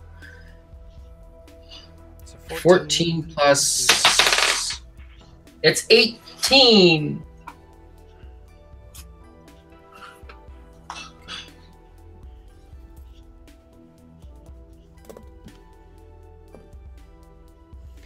Alright, and with a mighty swing, Olvir brings his axe down and cleaves the zombie in two, and it does not get up. Yay! Aha! I haven't even gone into rage, guys. Mm-hmm. Right on. The reason why I've been telling you how much damage I've been dealing when I've hit you is because if you were in rage, the bludgeoning damage would be halved. Anyway. After that would be Maya. The target that was that you had your hunter's mark on has been killed, by the way. Yeah. Before I use my bonus action, I want to take a quick peek to the guy on the horizon, see how close he's gotten. He's not moved. Huh. Lazy cunt. And then I look towards the ones protecting the brothers, or the ones that are attacking the brothers. Okay. The two remaining. Mm-hmm. And I aim for the one that's not on the ground.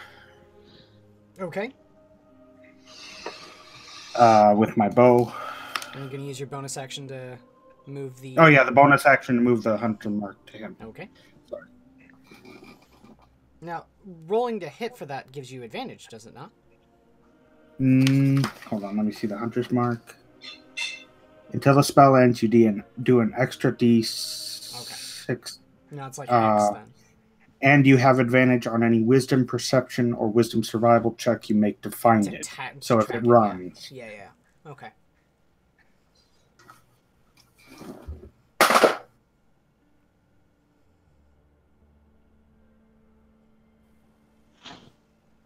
What just happened? I don't know. I don't know. Okay. You dropped and joined. Back in. Oh, did I? Oh. Yeah. Yeah. It didn't happen to me. I don't know. Witchcraft. 13. 13? Oh, that's a hit. Okay. So then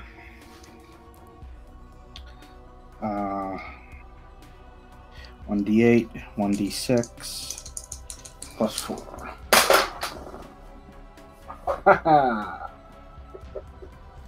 So that's 16 total.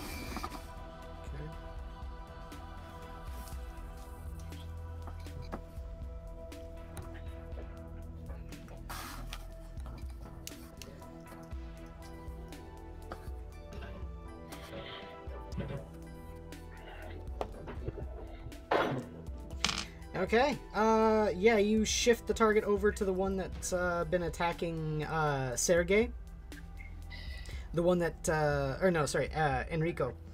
And fire the shot, and you see the bolt go, or your arrow go straight through his eye and out the back of the head, and the thing slowly tips backward. It's dead? Yeah. Nice. Like actually dead, not just like musty dead. Oh, he hit it when it only had 5 hit points. He deals 16 damage. He gives it -11. He needed to roll over a 12, and I rolled a natural 1. So, yes, it's dead. 100% dead. Yeah, but our luck, it would have been alive. Oh, my luck. It probably would have missed. No, clearly. With your luck, you can't hit shit, but when you do, it stays dead. Yep. With Tiela. our luck, we can hit. It just doesn't fucking stay down. Tiela, you're up. Yes. I want to help the other one that is still being grappled by a zombie. Mm-hmm. So, Tiela will go up to it. Can she also wield a dagger along with her short sword? Yeah. Yeah, you can. It's just that when you make the attack with the dagger, you don't add your proficiency bonus at all. No, that's fine. Really quick interruption. Did anyone else think for a moment that Icy was going to have Tiela address the zombie because she said in the same way that she does when her character speaks? Yeah. God damn it! Also, Mr. Zombie, ha! also, when you deal damage with an offhand weapon, you don't add your constant either. It's just the die damage. Yeah, that's fine. Okay. Okay. But then she Don't will. you get a flanking bonus? Well, that's for the roll to hit and applying your sneak attack.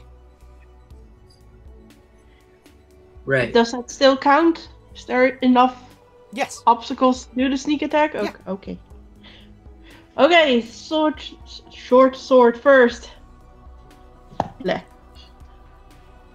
Bleh. Okay. 20? That's a hit. You sounded so unsure of yourself. Well, it's more that I'm like, there have been natural 20s. I'm like, why? I don't know why it's good for me, but I just didn't want to get the look from the Inquisitor. Oh wait, you got a natural 20? I thought you said you got a natural 20. Okay. No, you only get looks from me if it's like more than 2 in a row. So that I got a has look. not It was happened. only 2 in a row. Anyway, natural 20 with the D6. Jesus Christ, I'm going to have troubles with this. so yeah, just roll the d6s. Okay, Add them that's a together. 5 for my sword. Okay. Does the sneak attack is not the same, right? Sneak attack is a die damage. It is doubled as well. Jesus. Okay, that's a 4, and that's a 1. 18. So technically, everything together is 20 plus 4. Because your no dex bonus. 3. Oh, 3. Okay. 3. So 23. That's Okay. Yeah. Okay. Are you And then the swipe from the dagger, Okay. if that's even needed. roll the hit? Okay. Well, if she dropped it with that, would she be able to attack another zombie with the dagger? You can if you want. So, did it drop, or is it still standing? Well, I need to roll for that. I rolled bloop. What was it? 15 to hit with the dagger. Yeah, it hits. Remember, get she to- can't immediately drop it with a dagger. Or, Well, or I with haven't- anything physical. Except if it's a crit, I thought. Well, I if thought it it is was crit or radiant. No, it's not. 3 damage. You do not automatically drop it if it is a crit either.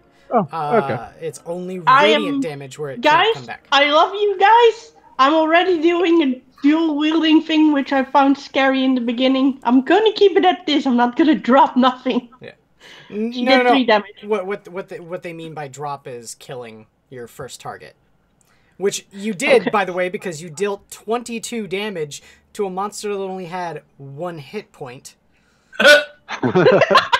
Or sorry, And it failed 23. its save. 23. So my So crit is wasted. the only way that I could have succeeded on that is if I rolled a natural 20, which I rolled an 8. So yes, you killed it. So your 3 damage from the dagger goes against another zombie. Whatever's closest, you pick. Your choice. Okay. Healer's choice.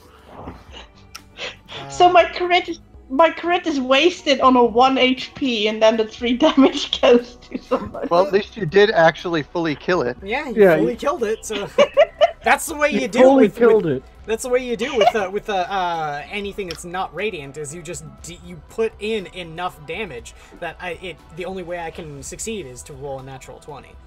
So.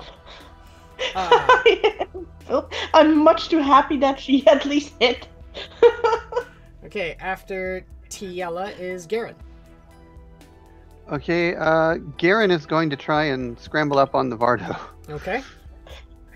Give me a dexterity check. Are you 20. all gonna let me down here? Yep. Everybody's Bardo getting party, shot at people. Bardo? I'm not on the Gardo yet. Yeah. Yet. Not yet. So, did that take up my whole turn, or do I still have an action? No, you still have your action and bonus action. That's just your movement. Okay. I am going to. I'm going to cast Scorching Ray on one of the zombies that hasn't been attacked yet, except Okay. for.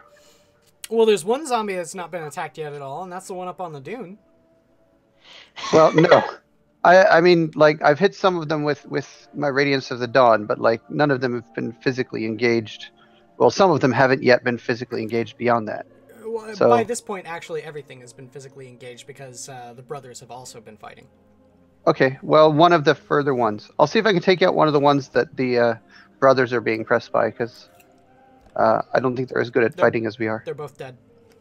Oh, well then, is there... You can hit the one. You can hit the one that my character hit with her dagger for 3 damage. Yeah. Sure, let's do that. That's a 16 to hit, That's a hit. and it's 11 fire damage. It's not dead yet. Well, hold on. Yes, it is not dead yet. Okay. God, zombies. Okay. That's the end of that. After Garen. Is all the zombies. Yep. Let's see here. How many are left? Too many. There are 5 left. So 2 of them will swipe at Olvir. Okay. It would be a 16 on 1. So I'm sure that's a hit, right? My armor class is 16. So that's a hit. You take 4 bludgeoning damage and 2 necrotic damage.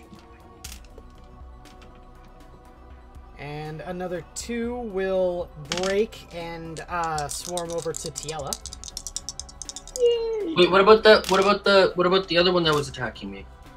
Oh, the one that when the 2 engaged you, you've killed both of them. So now more have just kind of moved into the melee to fight you. Yeah, That's- but you that's rolled what I mean, one you said- attack Yeah. of 2. Yeah, You the said other two attack you, yeah, and you rolled once. one rolled a 16, the other one rolled I think like a 4. So Oh, okay. yeah. You didn't even bother, okay. If she well, and she doesn't have her armor on, it's 10 plus dexterity. Yes. What is it? Okay, I okay, thought that's you had leather armor. If you have leather armor, you're still wearing it. That's light. Unless she slept in it. You know Unless what, she didn't guys? sleep in it. I didn't realize- I'm going by the roleplay idea of her not sleeping in her armor. Okay. So it would be a 13. It literally only means one point of armor class less for her. True. What were you saying, Punisher? I forgot because it used to actually level up, but Scorching Ray actually does 3 rays out of the box, so I still have 2 attacks. Oh yes, yes you do. And each one can fire at different targets too. Yes, and I will. Yeah, that's a third. It's a 3rd level spell, isn't it? It's 2nd level. Oh, 2nd level. Yeah. Oh, that's right. No, it's a 2nd level, but it does 3 rays at 2d6 apiece. So the 2nd hit is 17, and the 3rd is 10. Okay, the 3rd does not hit, but the 2nd one does. Okay, well, the 2nd one does 7 fire damage. Are you shooting at the same target? Sure. Okay. You said 13 damage? I said 7 fire damage. 7 fire damage, okay. In addition to the 11 I did before. Though, if you want it to be 13, that works for us. It's still Anyway. not dead. Sorry. No worries. Okay. Alright. So after that... oh yeah, sorry. Tiela, you took both hits. I rolled a 17 and a 14. Yep. So, yes, both hits do hit. Now comes... Wait, a 14 hits you, Tiela?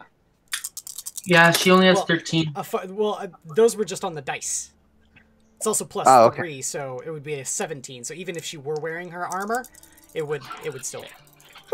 Normally her armor class is 14, but like I said, I'm going with the roleplay idea of her not having her armor on, which makes it a 13. But Ooh. Okay, so you take 8 bludgeoning damage and 5 necrotic damage. yay! So, grand total of 13 damage. Okay, let's see. How much do I have left? 8 hit points. Yay! Okay. Oh, the final one is going to attack Sergey. And Thank fuck. fails to hit him. Right? Let's see. Thank fuck. Oh, yeah. Because he's got AC at 12. Okay. Alright. So after the Zamzoms is Sanguine. Okay. I'm going to just hold my pike with one hand and extend my other at one of the zombies that just hit Tiela. Mm-hmm. And, oh, actually, quick question before I possibly do something stupid. Mm-hmm. You're going for Radiant Heals Necrotic, or Radiant Damages Necrotic Heals, right? Yes. Okay. I am not going to do one of the things I was going to do then. Blight. That would be fucking stupid. Well, I was thinking Hex and then stab shit, Ah, yes. but that would undo damage. Yes, it would. So I am not going to do that. And instead, I am just going to extend my hand and I'm going to Eldritch Blast. Okay. Roll to hit. That is an 18 to hit. It's a hit.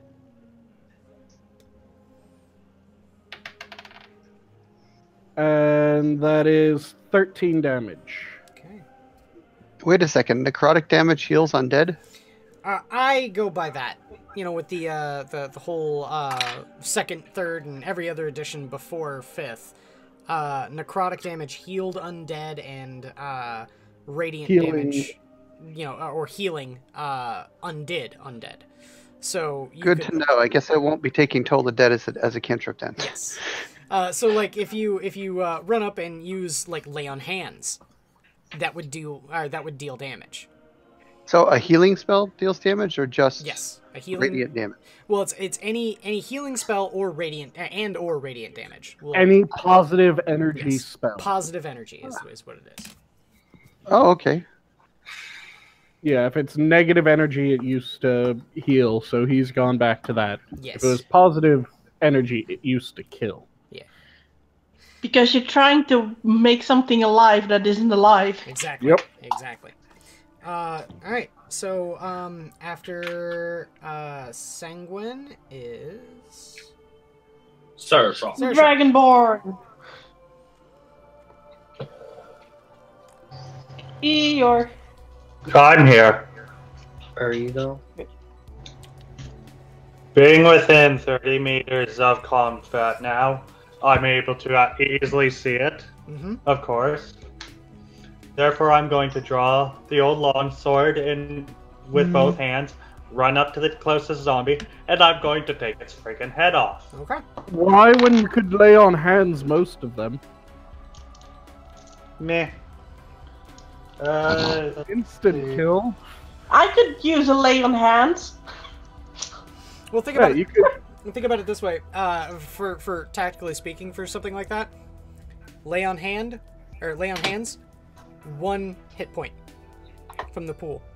That will reduce the zombie to 0. Technically, it is radiant damage. I know. But I'm going to be doing a lot of radiant damage. Okay. 18. To hit. Yep, dropping a spell slot for 3d8 on top of the d10. Okay. That is 12, 17, 21, and some of it is radiant. Yeah, I know. In a burst of golden light, when you strike one of the creatures, it like disintegrates into ash and flies away. Flies away. Well, the ash flies away. I know what you mean. All right. No, the zombie I signal have a flies, bonus just starts action. flipping you Oh, off. well, wait, wasn't one of the smites a bonus action? Did you stack your No. smites, or did you just use your divine smite? I just used the divine smite. Oh, okay. But then again, in all likelihood, I'm not going to survive to the next round. But then again, yeah, I'm about to get a long rest anyway. Searing Smite as a bonus action to end the turn. Okay, so you're casting on your weapon for the next attack. Yep, next go will be doing some fire damage. So you know that you can do that through on the same attack, right? I do, Okay. but I want to split up these two attacks. Okay, just good to know. Okay, after that is Sergei and Enrico's turn. Seeing the battle turning in their favor, they're re-enheartened to continue fighting, and they'll attack the two that were attacking Tiela. Both of which hit. Good. Okay. So that would be... And then... Shit. God damn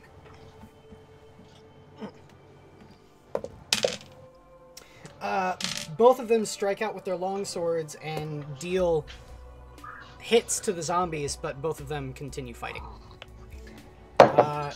Top of the initiative, Olvir. I got 13.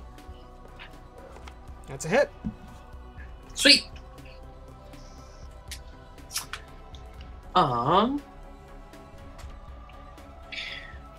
Does rage give me any bonuses? Where's my rage?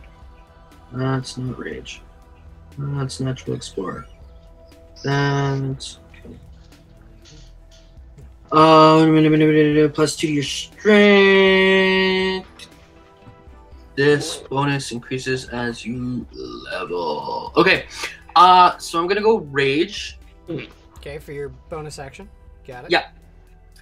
And so I hit. Where'd my D12 go? Say, There it did is. you roll to hit? Huh? Did you roll to hit? Yeah, What'd you get? 13. Okay. You just said I hit. Okay, well, I'm just saying. You need to nominate your rage before you roll to hit. Just like you know. I'll let you do it now, but yeah, you gotta say I fly into a rage using my bonus action and then roll to hit. Because remember, it also adds to your hit. Your rage bonus is +2. That's for your roll to hit and damage. No, it's just to the damage roll. It's for roll to hit too. I can tell you. I don't have that written down here. Don't argue with a bonus. I'm not. So then that means, okay, so it would be 15, but let's just say Even because when a DM's wrong, you go, yep, I'll take that bonus. fucking Steps gave me a program of honesty. God damn it. Okay, you know what? No, you're right. You're right, schoolboy. You're absolutely right. Yeah. It does not last for. It does not give you a bonus to hit. Nope. It's just damage. Yep. Okay. Alright. So it's 10 plus 5, or yeah, 10 plus 5 plus d12. 10? You took your -5, right? No, because then I wouldn't hit. Oh, alright. That's fine. Go ahead. But I still got a 14. Okay, so 14 plus 5, 19. Yeah. Wait, where's the +5 come in? Your rage and your strength. Or, Strength is 4. oh, 4. Strength is 4, so it's +6. Plus Yeah. 2. So 12 plus 4 is 16. Plus 2 is 18. Unfortunately, though, your your grievous wound on the Zamzam was not enough, and it stands back up. Ow! See, this is when we need Donkey Boy to just start touching everything. Yeah. He's doing a single point lay on hand. Yeah. That's a complete action. It is. Check lay The on. But, the one time you're allowed to touch shit. but I'll say this. The difference being is that you don't need to roll to hit for that. And it's a confirmed kill. Yeah. Well, technically, it's an unarmed strike. Not really. Imbued with magic. Not really, because you're just touching. You're not actually punching. You know, you're not trying to deliver force. You're trying to deliver holy magic. You're just grab-assing a little bit. Yeah, you give him a little grab ass, and then all of a sudden he falls over dead. Touch the butt! Touch the butt! That's like most of the times Eeyore tries to grab ass. They just fucking die afterwards. Maya, you're up. All right. How far away is the one on the hill? Probably about 80 feet. I move the hunter's mark to it, Okay. and I aim the bow that way. Okay.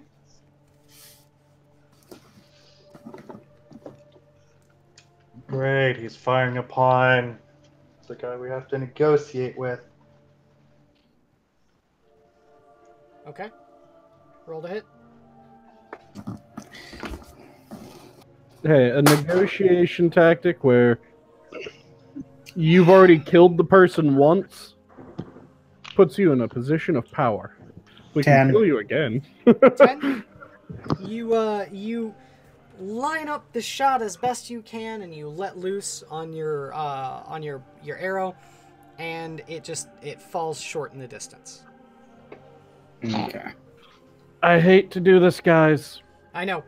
We're almost done, believe it or not. There's only, Okay. 4 more zombies left, and 3 of them are at 1 hit point. Okay. So after Maya is Tiela. Tiela. I run up to one and stab it with my short sword. Mm-hmm. That's a 16 to hit. Yep.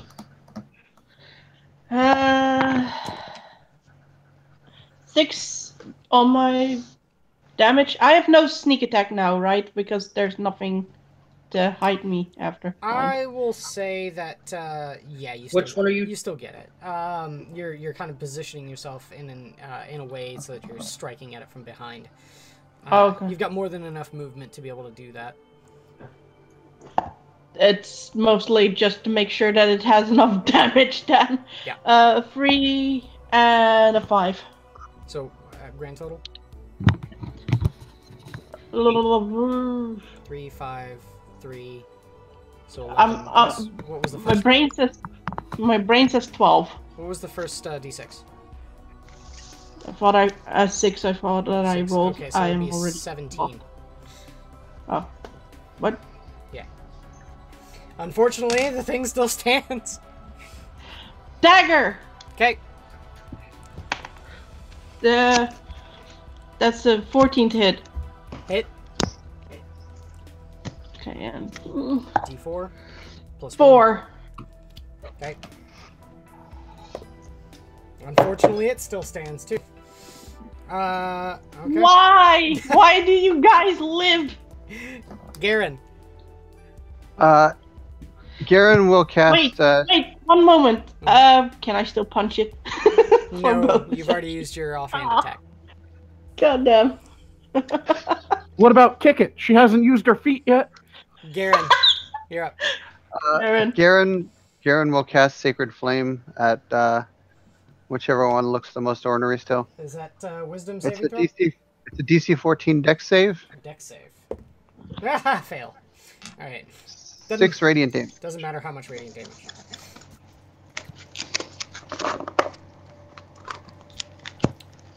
That's 3 left. Yep. Okay. Zombies. Yep. 3. So we will You know what? Fuck it. They're all going to turn on Tiela. Oh my Jesus Lord. Oh, trust me, Tiela's not in a good mood. Can't she headbutt it with her horns? Only one of them hits with a 12. No, 13. Hellish rebuke. Yeah, I was Hellish about to say, rebuke. don't forget your hellish rebuke. Yep. You take 2 bludgeoning. If they hit with a 12, No. then it's miss. No, Then, sorry, I said because 13. I said 13. I forgot Okay. I forgot to add the 1. So you take 2 bludgeoning and 2 necrotic. Go ahead and roll your damage for Hellish Rebuke. What was Hellish rebuke again? Let's see. 2d10 fire damage. Dex save 2d10. Okay. Well, the dex save is passed, I guarantee you. Okay. Where's my d10? I think it's this one. It saves for half, though. It doesn't get out of it at all. Yeah, I know. The 0 is a 10? 0 is a 10. Okay. And a 4. 10 and 4, so 14. Yeah. So half 14, 7. Alright. Please tell me it's dead. Nope. I'm sorry. Bursts into flames, but you know its a desiccated body already died from heat exposure, so I don't think it's going to be hurt too much by flames. Okay. Just So it's a weird way to tell me look the at it. damage It should because be she's like that it would like show up like down as tinder. fuck. Yeah, I know. Yeah, that's what I was thinking. What is the Dies if its damage? body gets burnt up. Okay. So after. Oh, sorry. You took 2 bludgeoning, 2 necrotic. But you said that all 3 were going after her. Yes, only 1 hit you. Only 1 hit. Oh. Okay, You then got I have lucky. four hit points left. Oh my god, I'm still alive. It's a miracle. Fuck you, Sergio. After that is. I'm still standing. Sanguine. Point at the one that hit. Eldritch Blast. Okay. 21 to hit. Hit. And that is 15 on that. 10? Really, 10. What? I said, really, you rolled a 10. Yeah, Yeah, you put it down. it's the first one I've rolled all night, so I'm happy. Okay, after that is Sarashaw. Oh my god, I'm gonna kill you. You do have Searing Why? Smite still up. I know. Yeah. Just Guess finger it's them right. to death, you son of a bitch! Nah. Nasty. I'm gonna stab one of them in the back for hurting my lovely little Tiela. Okay. Roll to hit. I'm pretty sure I speak for everyone, never say that again. Yeah, that was creepy. 15. Dropping my last spell slot to add some radiant. Okay. It's on 1 hit point, so I'm dropping a D10, a D6, and 3D8. Yeah, Come on. it's dead. No matter what. Yeah. Well, not only that is that you're also dealing radiant damage, so. Yeah. Okay. No bonus action? Let me look around a little bit. I might have something that does damage as a bonus action. No, I do not. Can you add a smite on a punch? Yeah. Yeah, you can. Punch a son of a bitch! I'm out of spell slots. Punch! You can. Yeah. You can technically punch. And it's 1 plus your strength mod. Yeah. Do you get your smite bonus? That'll be 16 to hit. For That's a hit. 4 damage. 4 damage. Yep. Rolled a 10. Still not enough to kill it. Top of the round, Olvir. Oh, let's bring it down. That's a miss. Yeah, would you roll a 1? A 6. Well, hold on. 6 plus what? Oh shit, yeah, that's right! 6 plus 4! is 10. Not only that, you could also probably take your -5 and still hit it, probably. So, wait, hold on. 6 plus 4, 10? That's a hit. Okay. 1d12 plus your, plus 5. No, 6. Plus 6. 6. Okay. These things only have AC 8, so 17. 17 damage. See, we would have known that if we had paused when he held up the book. I'm would not know all shitting this you stuff. guys here. This last zombie's a fucking diehard. So, as a bonus action, can I use Cure Wounds on it? You have cure wounds? Not I while have Cure Wounds. Okay. You cannot Problem- cure spells while enraged. Well, yeah, you can't use a spell slot while enraged. Also, that's an action, not a bonus action. If you had Healing Word, you could use that as a bonus action, Yes, but you could use still Healing can't Word cast spells. as a bonus action. Yes. Okay. And you still can't cast spells while enraged. Yeah. Where does it say that? Oh. Maya. All right. What's the field looking on? There's only one remaining zombie, Except for the one on the hill. except for the one on the hill. Yes. Ignore the one on the head, kill the other remaining zombie. all right? God damn it. Yeah, I saved mine for once and then I flipped again. Okay. What's the one on the hill doing after I shot at it? Good, you're Nothing. just giggling. Okay. I turned back to the one left. And my bow. 18 plus 8, so that's a definite hit. Yeah. And oh yeah, I can't move the hunter's mark now because it's on the other guy. Did you cook it all on one side? Yeah. Okay, so I'll just roll the d8 plus 4. That's 10 total. 10 total. All right. Finally, I roll under the required amount. It's You- dead. It's dead. Loose your Yeah, I final probably remaining should've- arrow, and yeah, bring it down. What was that, Punisher? I probably should have wasted a spell slot for Bane long before this, but I was pretty sure that I was going to need them for healing, but probably would have been better to use Bane earlier. Yeah. But okay, yeah, you're out of initiative. Also, Shady, give me a quick perception check.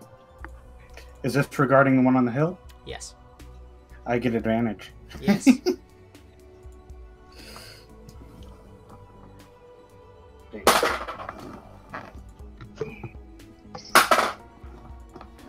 Lucky I get advantage. 13 plus 4, 17. Okay. It's no longer up on the hill. Do do do. But it'll It- always after- be in your heart. After you loose the arrow, you look back up onto the hill, and it's gone.